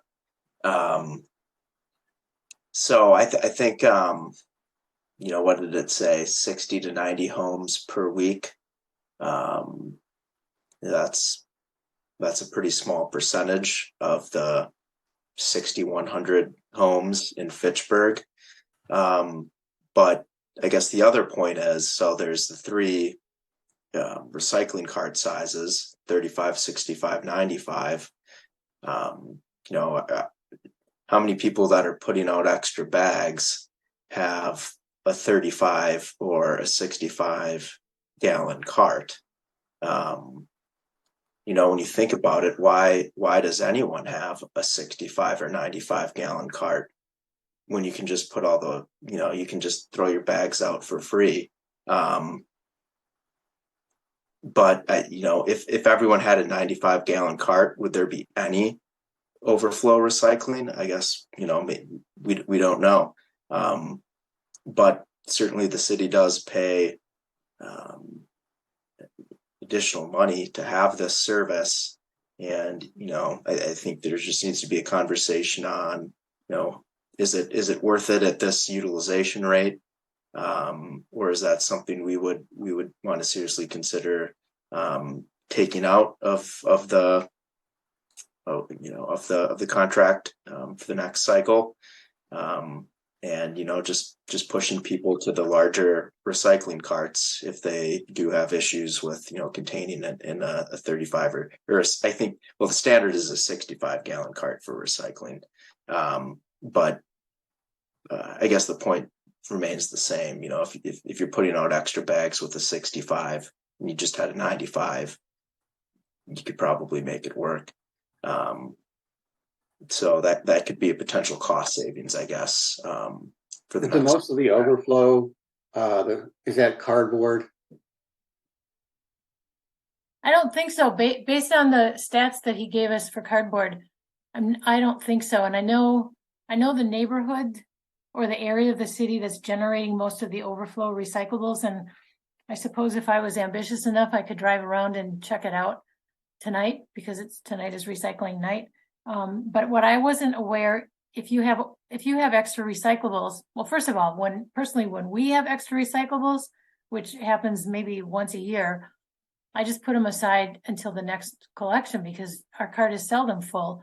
But you can call Pelletary in advance and pay $3 and they'll pick up your extra when they pick up the regular recyclables. They've just got that on their truck and they don't make a special trip.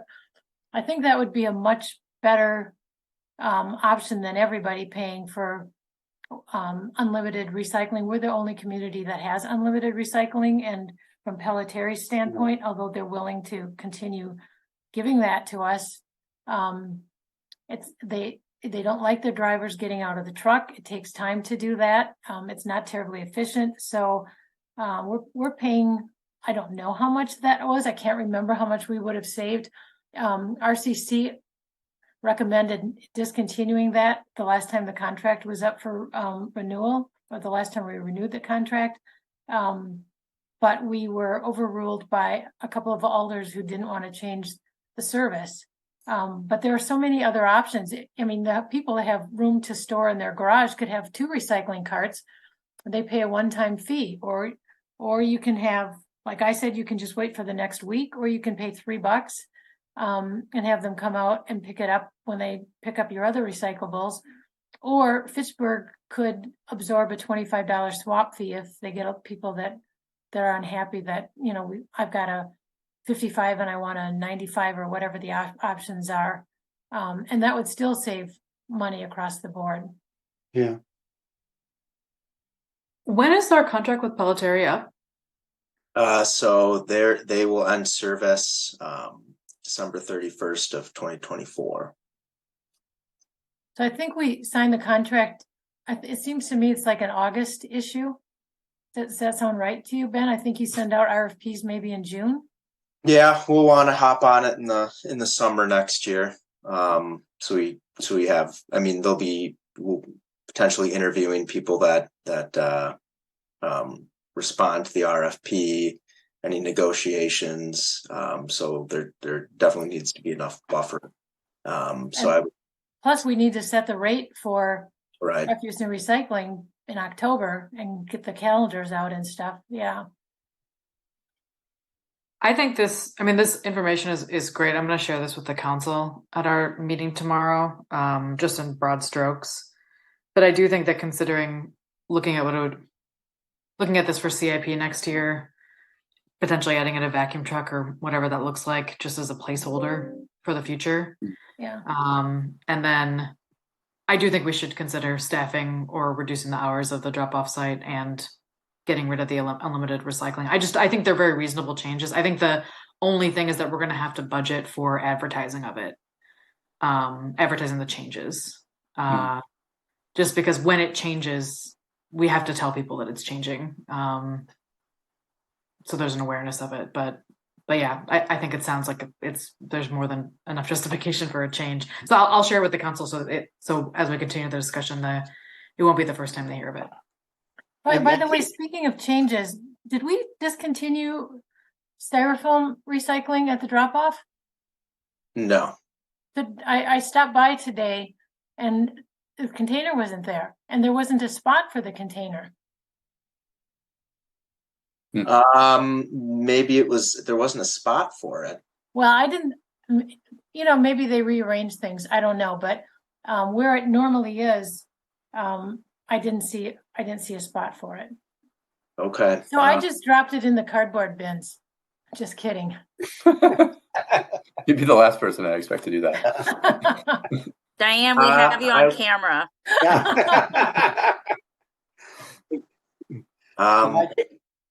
I will look into that tomorrow morning. I'm maybe Uniac just maybe they had it. I'm not sure.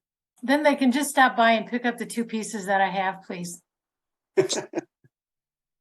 I'll let them know. Okay. I can't recall. Is there an hours of operation sign at the recycling center? I believe it says daylight hours. But it's gated now, so it's right. Then it's locked after like a certain time. Sometimes I don't know if that happens I'm not sure if that always happens. I've seen some videos, people dumping some stuff off pretty late. Are we able to get their license plate? Yes, Oh, and we good, good. Yeah, so the camera usually I think works. There's probably I don't know, a ticket or so a month, maybe two. It seems for illegal dumping activities. Someone just dumped off. Never mind. But yeah, it's it seems to be somewhat effective. How much is the fine for illegal dumping? $187 for the first offense. Okay.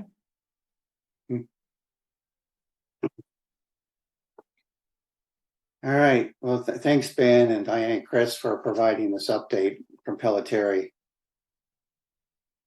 Yeah, I guess I'll add one more thing. So I think we Okay. got a little time. Is Pelletieri is now providing electronics recycling. So that's just another thing. Maybe we would look into again if there was a staffed site. Maybe we could collect electronics there, and Pelletieri could pick those up as well. So just another thing to consider. We also explained to them how we do electronics now, like our one event rather than just drop it off whenever you have it. And there was some interest. Pelletieri might be willing to do something like that for us. We would just have to figure out because Pelletieri charges based on weight and boxes, and they drop the boxes off and pick them up when they're full. So we'd have to figure out some way to charge the residents like we do now. Right. But there are a couple of options along that. And they have I can't remember the city that their e-cycling is in, but I think that's a recent development for them. Yeah, it sounded like that was the case. And I don't remember. I think you said Emmett Street, but I don't know where that is. But yeah, that's new with Pelletieri. They also, I guess I'll just add, we talked to them a little bit about source separated organics, and if that's something that they would be able to pick up as well. So I guess with the Dane County Sustainability Campus, one thing that is potentially going to be constructed is a digester. So they'd be looking for feedstock. So there's a potential partnership there with Dane County Landfill and Pelletieri in the city to provide them with stuff to put in their digester. So it sounds like they'd be able to provide that service if and when it became needed. Ben, that's another thing you might want to include in the RFP, because there might, I don't know if every waste hauler is willing to do that, but you might want to have that as an option. Mm-hmm. Yeah, absolutely. Yeah, I think that's all I had on it. Just want to let you know, in case you didn't read my article, Pelletieri now has an app that you can download that will remind you when your recyclables need to be set out and your trash needs to be set out, and if there's a snowstorm and they're running late or anything like that, and they've got information on how to recycle and what you can recycle. So if you go to Pelletieri's website, you can download that app. Have you tried it out yet? I didn't, but Josh did. He actually tried it out. The official launch was October, but he did it in September, and he said it was working fine. Oh, good. Okay. All right. Thanks, Ben, Diane, and Chris. Let's move on to the next item. We're right on schedule. Item 5C, update on the salt reduction ordinance. Ben, any updates? Yeah, probably not the one everyone wants to hear potentially, but so I did get some direction from administration, and they would like to see RCC engage in education and outreach efforts for a couple of winters before consideration of a salt reduction ordinance. Ben, we have done that for probably the last 5 years. I mean, we tried to do something with the chamber as an outreach, but we've done outreach, we've done articles. That's really frustrating to hear. I know we have a new administration, but we've been doing that. And that's not going to help MMSD with their, I mean, they need to get the salt out of the water. We can't wait 5 more years to do that. Yeah, I knew it wasn't what everyone would want to hear. But I think, with that in mind, we could just open this up for a discussion of, what kind of outreach activities you think have been effective in the past, that you'd like to continue, or push forward anything new potentially, for this winter, and the next winter. I just I don't know that the salt reduction ordinance is going to get on an agenda this year or next. Ben, did they happen to say what type of outreach they were looking for, or if there were certain metrics that, if there was anything that would indicate, the outreach has been going long enough now that I'm curious if there was any more substantial feedback than that, or just they want to see outreach instead? Yeah, there wasn't really any. It was just kind of vague, just general outreach, education, I guess. Kind of left at that. I would be happy to send you the articles that we've written on salt reduction. And I don't even have all of them. Some of the interns have written articles on salt reduction. We tried to get a presentation by MMSD to the chamber, and Joyce, city staff, communicated to us that she didn't think the business people would be interested. I mean, it's like we're running up against brick walls everywhere. Maybe MMSD should sit with the city administrator and explain the seriousness of this issue. Yeah, maybe some internal salt-wise training could be beneficial, I guess, in that regard. Ben, do you think that there's a good understanding of what the salt ordinance would actually be? Because I know we talked about the initial consequences of violating the ordinance would be education based. Discussion where we're just going to issue fines immediately. Well, and that's what I said, and kind of the response to that is, well, what's preventing you from doing that now? Do you need an ordinance to do education and outreach? So that's kind of what I was met with when raising that. You know what happened with the at the Capitol? Did that adjustment get in? I think I'm not sure where that's at this point. I'd have to go back and look and see what the update is there. Well, are you prepared then if people start reporting incidences of oversalt use? Are you prepared to take the time to send businesses letters? I mean, is that what they're talking about having for outreach? I think it could be anything we want it to be. If we determine that there's one route that we think would be an effective method of outreach,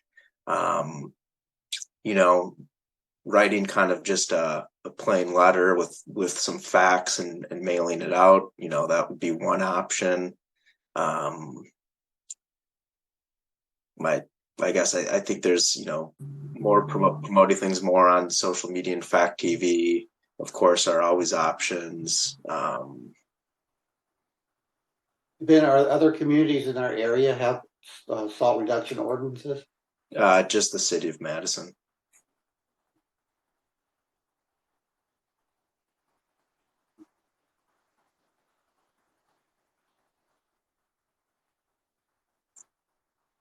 Ben, I'm going to follow up with you about this and learn a little bit more. Sure. Yeah, I mean, I don't think there was an issue with, I guess, understanding the intent of the ordinance. I think it read pretty clear and was explained pretty well that it would just be not saying you can't use salt, but just when there's no ice or snow left to sweep it up and reuse it. I feel that was understood. I think that was pretty clear.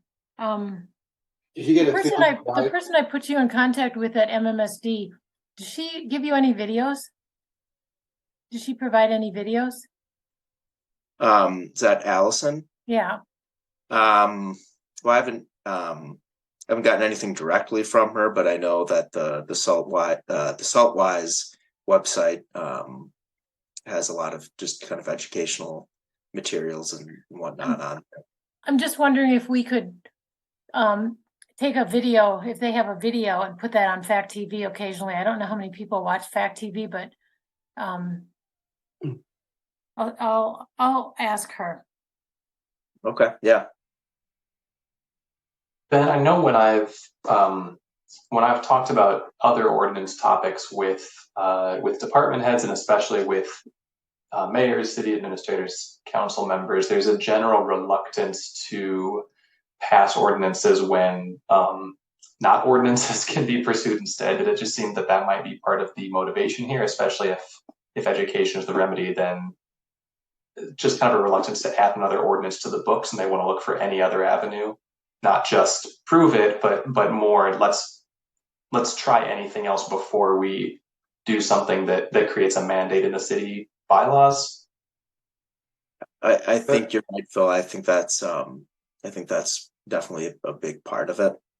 I suspect that the response we may hear, if we were to dig deeper, would be if we want to pursue an ordinance, it's because it's something serious enough that violating it would lead to a fine immediately. And so maybe there's that disconnect between the seriousness of what an ordinance is versus the remedy that we're looking at. And that was part of the motivation behind getting rid of like the requirement to get bike registrations. Police never ticketed that anyway. And without going down that whole story, but that was one of the things, was it just didn't feel like that was appropriate for an ordinance anymore. It sounds like this may be the same thing. And if we, I know there have been a number of things we've done in terms of outreach, and I'd be interested in talking about what we think has been successful. If the message you heard was we'd like to see more in the way of outreach, it might mean that counselors aren't familiar with the outreach being done right now, and so maybe other avenues need to be tried as well. And it just means that, like with so many other things, our reach is limited, and there are other ways to expand it. And I guess this is a little bit of a segue into the next item as well. But part of that conversation was, I guess administration doesn't want staff or commissions drafting ordinances until they're given direction from council or the mayor. So I think that's another issue, and that'll be something we talk about in the next item. So it's just kind of a general, unless, from how I understand it, unless council or the mayor has asked staff or a commission to work on an ordinance, they don't really want. Isn't that what we're here for? To make recommendations to the mayor and the council on what needs to be done to help the environment in our city? Otherwise, why are we here then? Well, right. And yeah, I think we've made the recommendation here. Yeah. Yeah. Well, if we need to do something through council, I can poke that. If I can escalate that if we need Yeah, to. bro, you have to do something here. Yeah. I think the tree advisory committee's work on the tree protection ordinance, I think, ruffled some feathers. So, yeah. Well, Ben, you really got shot down, didn't you? Yeah. I'm sorry, because I know you spent a lot of time on Put a that. lot of effort into this too. We all do. Yeah. That's just it's I wouldn't say it's dead. I think it's it just needs to be. We just need to figure out the path forward. I guess I think we'll talk more about the light ordinance, but both I think are have value. and are worth, maybe council doesn't approve one or either of them, but at least give the chance to go through the commissions. And So what is the process that they're suggesting? If you have to get the direction from the mayor or the council, how does it get to, I mean, we talk about that in this commission, and then Gabriella asks council, do we want to pursue this? And then it comes back to us? Is that the process? it's kind of how I understand it. It just, the direction needs to come from mayor, the council, however way around it. If that's, someone talking to the council, I don't know if it has to be, I don't think it necessarily has to be a formal thing. But I think at the end of the day, they want direction coming from the council or mayor. And that doesn't mean like one council member. Like Gabriella can't say to us, I think that's a good idea, let's work on that. She has to go to the rest of the council and they have to endorse it. But that's how I understand it. Yeah, and it becomes complicated because we can't have discussions with a majority of people outside of council, outside of a public meeting. So we'd have to have a discussion at council or at committee of the whole in order to provide that type of direction. And obviously time is limited, but if that's something we're going to start doing, having more discussion items in regards to that type of thing, I mean, it's something we could do. And maybe the council does need to be educated more about salt reduction and the overall implications of it, that it's not just, that it's a bigger picture issue and not just like a pet peeve or something. It's actually an environmental issue. Yeah. All right. I think in the interim, like I think I'll meet with Kim, our community outreach subcommittee, and just see what other things we can do. I think the idea of reaching out and seeing if we can get something on Fact TV, a video playing there more often is good. But we'll see what else we can potentially do from a community outreach standpoint in the interim time until we can progress this further. Have we ever talked about the chamber, the Fitchburg chamber? Yeah, they didn't return. I tried several times by email, and Angela would not return my emails. And so then I tried to go through CETA, and Joyce said the chamber's not interested in it. So I asked Bill Bulkey when he was with the city if he could give me a little assistance on this. And it really went nowhere. And then Allison followed up with me this year, and I, or maybe it was last year. I have to give her a lot of credit, but she followed up with me, and I put Ben in contact with Allison. So we tried the chamber. I think that was 2 years before Claudia left that we started working on that, and that didn't get anywhere. Thank you. All right. Thanks, Ben. So you want to provide an update on 5D, the dark sky ordinance? Yeah. Again, kind of the same thing as far as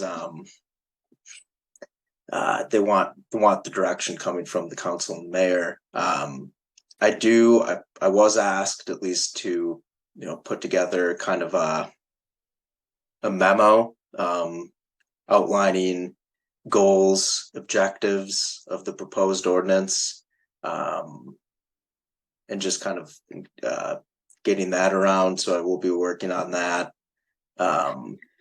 I think this one maybe is a little bit easier for them, just because, again, Madison's really the only community with a salt reduction ordinance, but every community has some sort of outdoor lighting standards for site development. And, I think the city, they have some baked into like their smart code zoning or rural cluster zoning, but there's a lot of gaps. The city just doesn't have really one outdoor lighting ordinance. So I think that's really somewhat interesting. I have not run into any or many communities without something like that. So I think there's maybe a little bit more, I guess, willingness to look at it. But again, so this one, I think I at least have a direction forward as far as getting a memo put together, and Ron, I'll certainly share that with you and the rest of the group for your comments, and feel free, of course, to add anything. So that's kind of the next step there. I think I already did mention at a previous meeting that Mr. Rommel with the Dark Sky organization did have a chance to review and look at the draft ordinance, and he felt he had some positive comments on it. Good. So I think that was good. Got some good feedback from him. But yeah, that's kind of where that stands at the moment. So I'll get a memo put together sometime in October to share with you all. And then we'll get that out. Okay. Thank you, Ben. Ben, have you Rebecca. had discussions with Deanna and the plan department about this at all? Yeah, we talked a couple times early on, mostly how it's going to fit into, is it like a lighting overlay zone, or, just kind of the, I guess, administrative piece of how it fits in with the current codes. So yeah, we had a couple discussions early on, but that'll be something I'll need to revisit with her. Great, thank you. Thanks, Ben. All right, we're back behind schedule again, so. So council update, Gabriella. Hang on just a second, let me pull this up.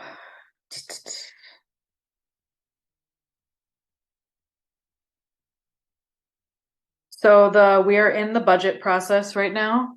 Tomorrow the budget document has been released, and we had budget presentations with the finance committee last night. Not last night, I'm sorry, last week. We had a meeting on Tuesday and Wednesday night where we walked through the budget step by step with the department heads. And then we have a public hearing tomorrow night at council, at the beginning of council meeting, for anybody that wants to speak about the budget in any regard. And then Alder amendments are due on Friday of this week. So very, very, very quick turnaround. And then those amendments will be released to the public on the October 20th. Then we'll have discussion at the next committee of the whole meeting, which I believe is October 25th. And then the final adoption of the budget, where we vote on the amendments and then vote on the full budget as amended, is on the next council meeting, which I believe is November 14th. That sounds late. No, it is November 14th. So budget process is rolling. If you want to take a look, I mean, it's pretty scannable. The mayor has a letter at the front that kind of highlights changes and differences. I'm trying to think if there was anything that stuck out to me from an RCC perspective. How about the purchase of more e-vehicles, hybrid vehicles? So in terms of the hybrid vehicles, that's reflected in the CIP document, but the hybrid electric vehicle fund still exists and there's still plenty of money in it. And the departments seem to spontaneously on their own be looking into electric vehicles. So there seems to have been a culture shift in that regard. So I would say that we're pretty good shape in that with that. Oh, okay. I guess there was hold on, I'm taking a look at my notes right now. So there was budget changes to the stormwater utility that I highlighted. Was we increased vegetation management costs by $20,000, increased street sweeping disposal costs by $12,000, which I think is due to the fact that we have a second street sweeper now. So obviously more waste, and then the landfill costs are increased, and then obviously increased gas costs. And then we already talked about the fees change for the refuse and recycling. Those are a couple of highlights. But I can go ahead and send that document out if anyone wants to take a quick look and review it. But it's pretty similar to a lot of it is carried forward in terms of the things I think you guys might be interested in. Gabriella, the refuse and recycling fee is already included in the budget. Yeah, so all the fee schedules are in there. So what if this had not, what if it had changed before this resolution gets voted on? Let me check when I think we're talking about this resolution tomorrow night. Yeah, so we're voting on those solid waste rates tomorrow night. So it's before the whole budget process gets finalized. Okay, thanks. Okay. Next, just a couple of things from Plan Commission. Josh Knackert is now on the Plan Commission. He was just appointed to fill a vacancy that popped up. And so I don't know if he's announced this, but I guess I'll just spill his news. He's stepping down from RCC. So we're accepting new applications. And I know I've seen at least one application come through for RCC. But if you know anybody that's interested in joining the commission, I'd encourage you to reach out to them and have them apply as soon as possible. I don't believe the mayor has made a decision about who to appoint at this point to replace him, but there is now an opening on our commission. I did reach out and found out that an application has been forwarded to the mayor. I don't know if she'll take action, but she does have an application in hand. Yes, I saw one come through. You saw that? Okay. Yeah, very qualified person from my quick look at it. So Yeah, we have it at looks least very qualified. Yeah. one good applicant on the table, which is great. Very much so qualified from what I've seen. Yeah. Yeah, I know Chris knows. So second thing about Plan Commission, I'm now the Plan Commission representative on the Transportation and Transit Committee. So I'll be sitting on that now committee as well. So a lot of extra things that'll be coming through my brain. In regards to TTC, I put money aside last year for an intracity transit feasibility study to look at improving transit access in the city with public transit mostly, but also with like a shuttle to the civic campus. And that obviously got put on the back burner for a long time, but that RFP is finally done. So that's going to be moving forward in the near future. So hopefully that'll get done sometime in 2024. Does somebody from the Plan Commission always sit on TTC, or is that something new? No, that's the same. So Plan Commission always has one person on plan sits on TTC and one person sits on the Ag and Rural Affairs Committee. So there's more regular communication between those committees as a result of that. So, and then we had a really interesting discussion in Plan Commission at last meeting about USONA is a new nonprofit that's kind of overseen by Promega that's opening up very soon.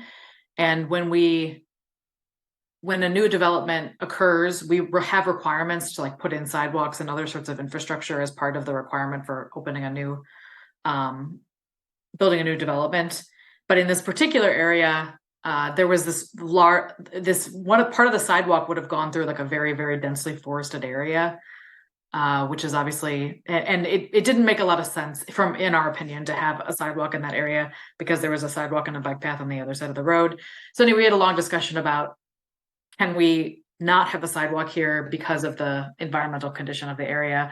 And also, how do we create variances when there's a situation that comes up like this, where obviously environmental concerns mean that maybe we want to do something different than our ordinances dictate. So the staff agreed and they changed the timeline. So in terms of building that part of the sidewalk, it won't have to happen into the next 4 years. So we have 4-year like a waiting period. And in the meantime, staff's going to look into how can we create a variance to our ordinances to deal with a situation like that. So I think it's a good progress. It's interesting to see the Plan Commission be very adamant about preserving those trees and that forested area. So that was a nice little surprise. So there'll be more to come on that, but that will come back to council at some point, but it'll take staff some time to circle back on that. Gabriella, that brings up a question I had. With the new police station, I thought that was going to be built north of the city council building, not east of it. And isn't the property where it's going to be built, isn't that pretty heavily wooded? So it's that corner on Lacey and Fish Hatchery, like right in front of the library. So it's west of it.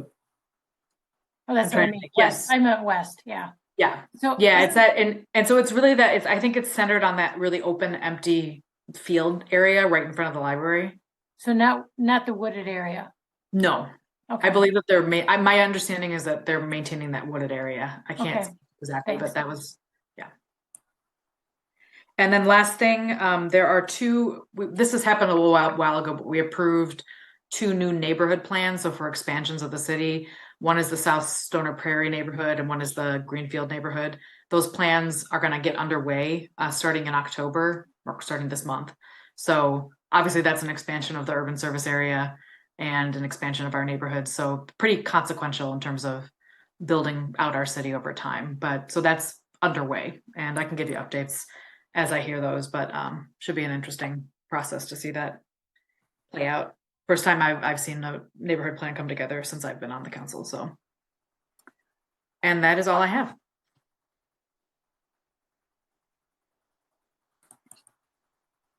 Great, thank you. All right, let's move on to agenda item 7, staff and commissioner update. Ben and Phil kind of covered 7A, the solid waste one, it seems like. You're muted.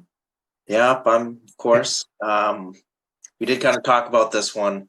But yeah, so kind of developing that comparison with the ultimate goal of putting together maybe a couple different options and looking at, okay, staffed, 20 hours a week, how much would it cost? What kind of would there be savings with, lack of illegal dumping?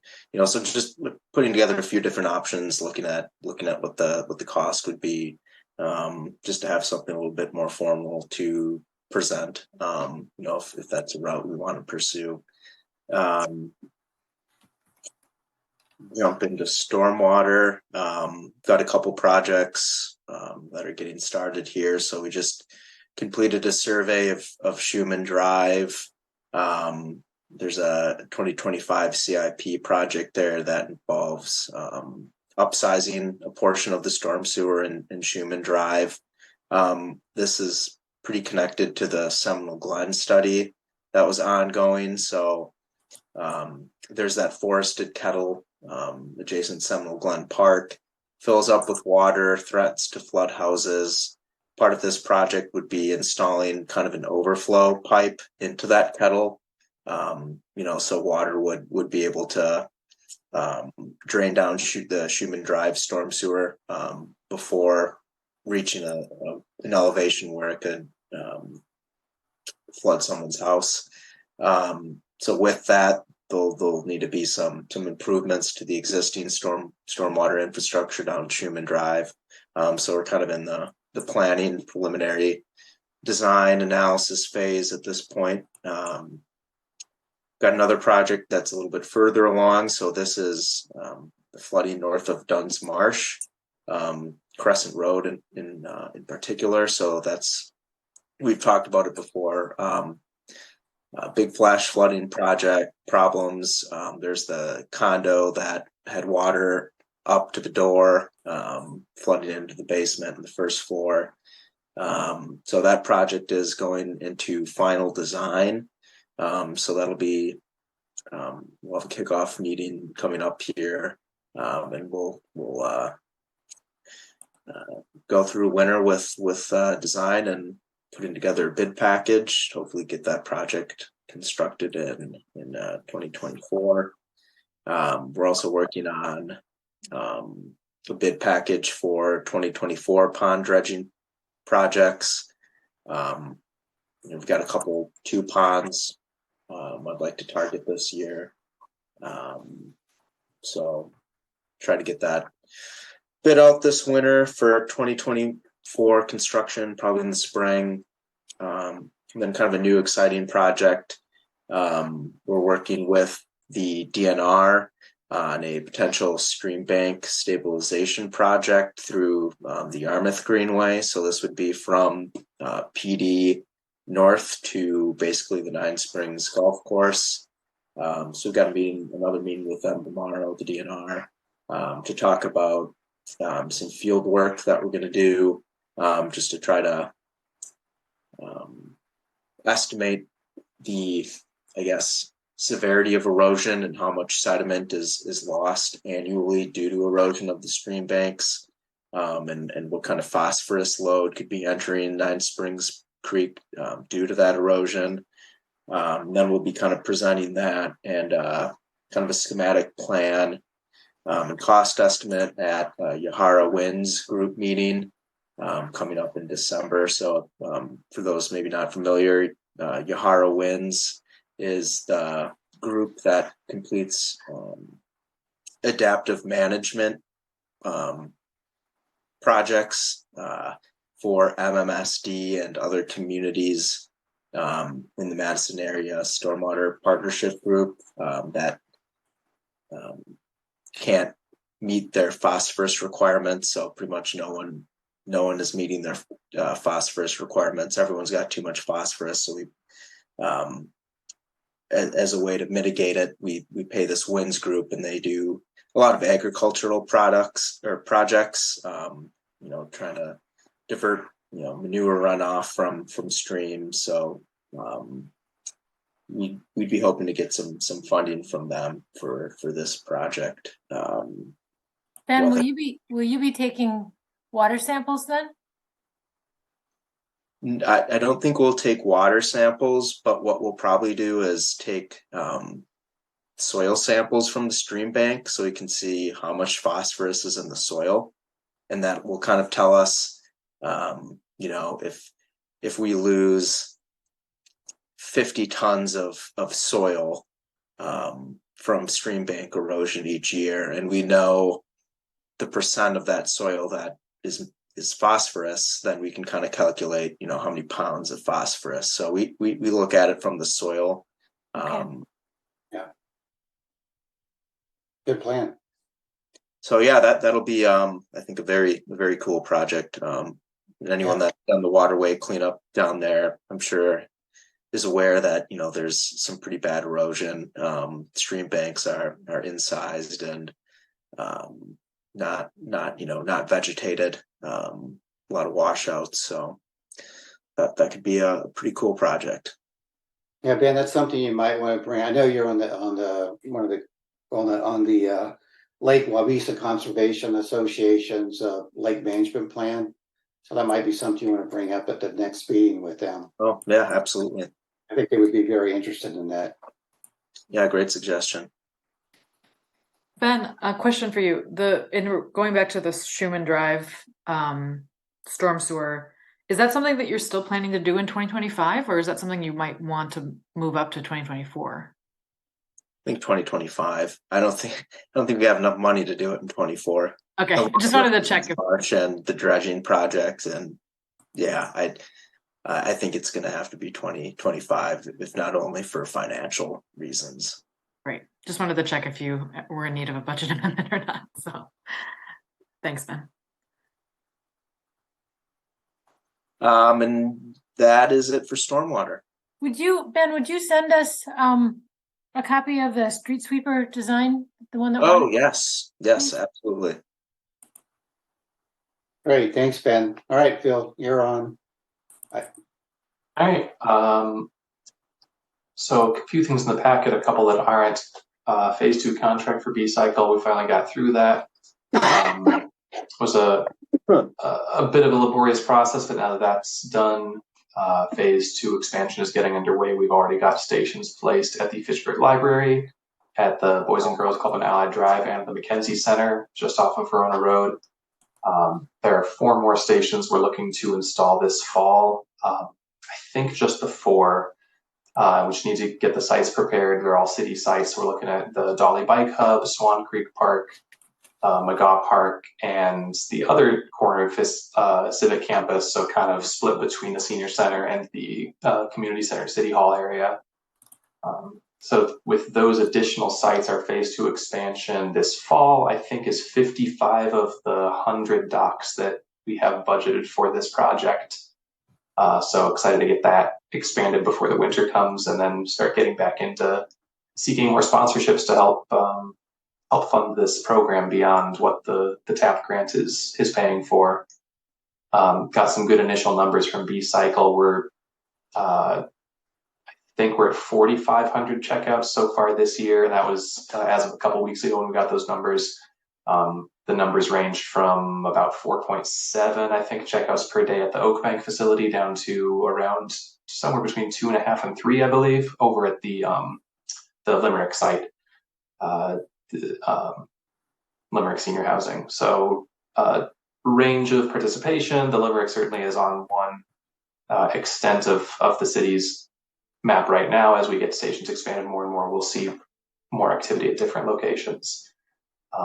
And then once we get into next year, we expand even further and really get this thing hopping. We have started communicating with the planning team for the sustainability plan. We're looking to schedule the. Sure. Yeah, Ron. Before you go to that next item, Mhm. have you looked at or talked with B-Cycle about the feasibility of having cargo e-bikes at a couple of locations for people that work at grocery stores and things like that? Not yet. I don't know. I'm not sure if they have any, but I definitely can ask them about that. That would be really nice to have. And I'm thinking about. So one of the difficulties, I guess, this would be something they'd have to figure out how to manage. But bikes don't necessarily get returned to the same spot.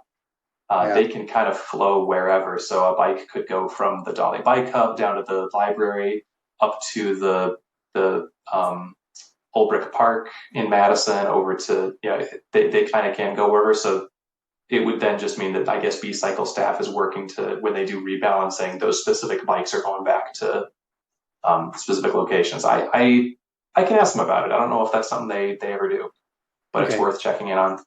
Yeah, thank you. Sorry. No, that's a good note to just try to forget it.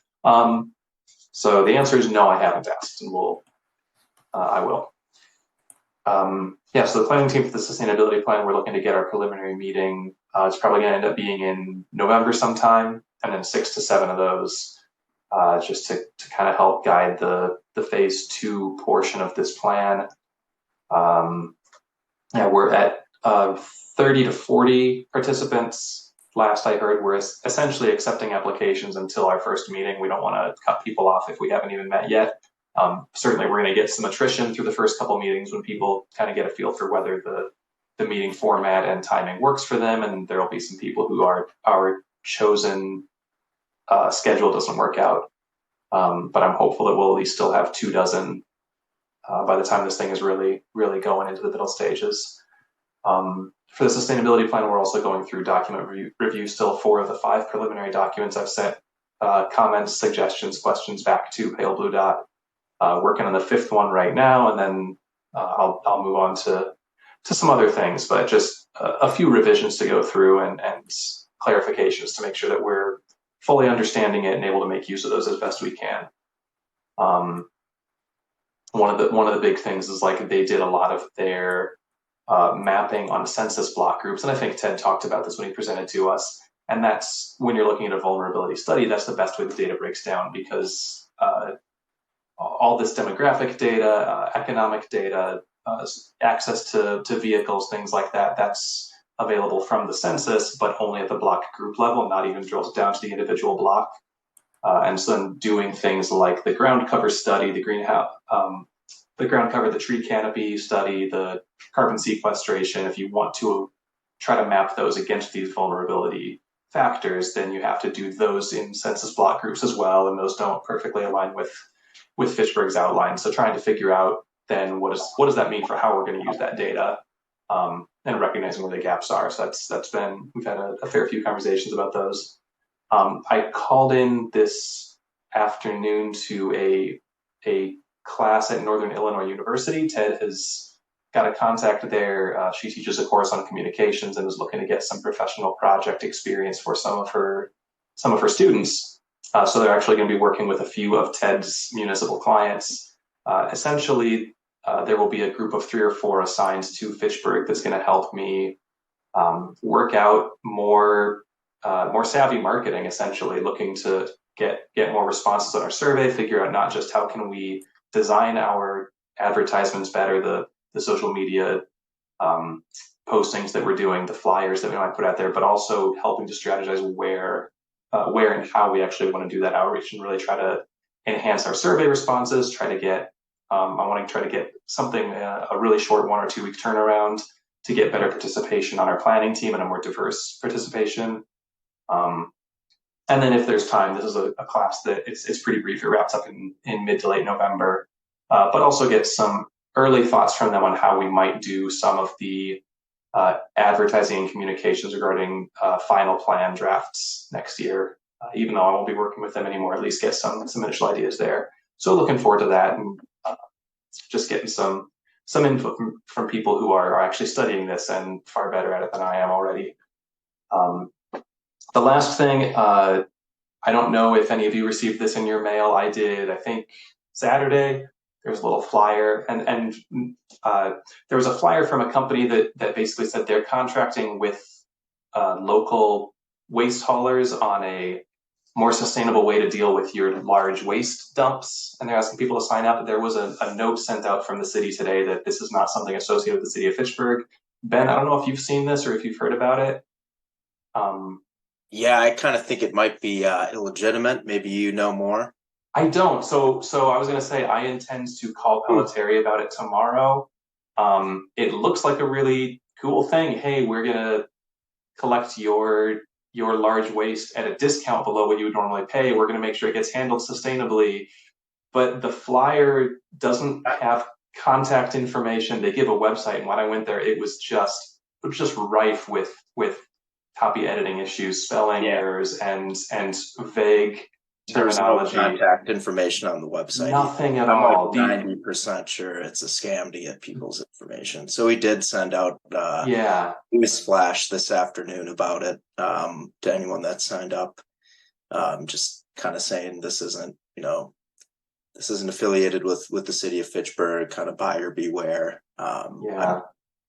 I don't know. Maybe it is. Maybe they are a legitimate group, but certainly didn't seem that way. And that's why I want to call Pelletieri, because they said that they are working with local waste haulers, so the waste haulers can tell us if that's true or not. But it was too vague. The about us information on their website didn't actually say anything about them. It just gave like that vague high level sort of mission statement again. Just kind of wanted to comment on that. Gabrielle, I can let you know the follow up on my call with Pelletieri, so that if that's something that you wanted to, I know you always send newsletters out to your constituents, but if you want to send them an alert as well in case they're not getting the news flashes, that might be good. But that's all I've got on the sustainability side. Bill, I have just a quick question. You know those reports that the draft reports that you've been giving us on the renewable energy progress, meeting Fitchburg's goals? Yes. What happens to those when they're finalized? Are those shared with council? There has not been a formal sharing process. If I've been presenting to council on anything else, I give them an update on that, but I haven't been doing any formal reporting. The numbers do get submitted through annual and monthly department reports. So council will see all the data that way. I guess this year it's being changed to monthly department reports, but at least for previous years, our annual report includes information on our renewable energy production. And then those numbers are also included in a table form in our annual budgeting cycle. But I haven't sent my own individual reports out. Okay, thanks. And I guess one more note there is that we don't yet have a resolution with our rooftop solar stuff with Huawei. I thoroughly expect that this year we're going to have a lower renewable percentage than last year, just because of all the silliness with these solar inverters. We at least did get notice that we have a I don't remember the term they use. We have an individual who is assigned to the cases that we filed with Huawei, so we're hoping that we'll at least get some communications opened up soon. Again, I'll keep you in the loop as things go forward, but at this point, we just still have 4 of our 11 inverters from 2017 are non-operational. They have not sent us replacements, so hoping those claims get resolved quickly starting now. Great. Thanks, Phil and Ben, for the staff update. Okay, moving on to our final item, 7D, any activities being conducted or monitored by the commissioners. We have one thing, try to fit in, see if we can get Chris and Kim an update on the Leopold Elementary, the recycling program. So we haven't been able to get into the school yet. It's a little tough to get coordinated to get into the school, but we have an insider teacher that somebody at Sustained Dane is messaging, and they assured me that they are continuing to do carton recycling inside the Leopold cafeteria, which is good. We are continuing to, I'm working with Sustained Dane, and we are working to spread it out to more and more elementary schools and middle schools. So that is actively happening. We are getting a little bit of, resistance from custodial teams at other schools within the district. Just saying, well, this is more work, or we don't have the staff. And so we're working through those items right now with leadership within MMSD, but also there was a presentation done tonight to the Madison School Board about the progress that has been made early in the school year, bringing several elementary schools and 3 middle schools in the Madison School District into a recycling program within their cafeterias. So that is good. A pilot that I am doing on my own, or kind of through the Carton Council, but I'm focused on is trying to pilot mesh bags with so there's a lot of plastic liners that are used to hold the cartons temporarily, and then the cartons are dumped out into a container loose, and then the plastic bag is just thrown away. So going to pilot at Shorewood Elementary School possibility of using like mesh sports bags that hold like balls essentially, and essentially it would allow the liquid to flow through them and not have to throw away those plastic bags each time. So we're trying that out at a school, but hopefully, and I'm talking to the Lincoln School District in Nebraska tomorrow, because they have widespread usage of these mesh bags. So I'm hopeful that we can do that and limit the use of plastic liners where we're doing carton recycling.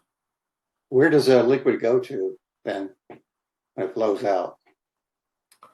Well, it would go into the container, so they, if the custodial teams can rinse them out, again, this is one of the challenges is probably, what I've heard is putting the custodial team more in the lead of helping to problem solve, saying, here's what our issue is. How can we solve this? Here's one idea that we've heard that other districts have tried, and really have them, and then have them share it with their peers more so than it being driven by an outsider like myself. So working carefully through it, trying to find the right path to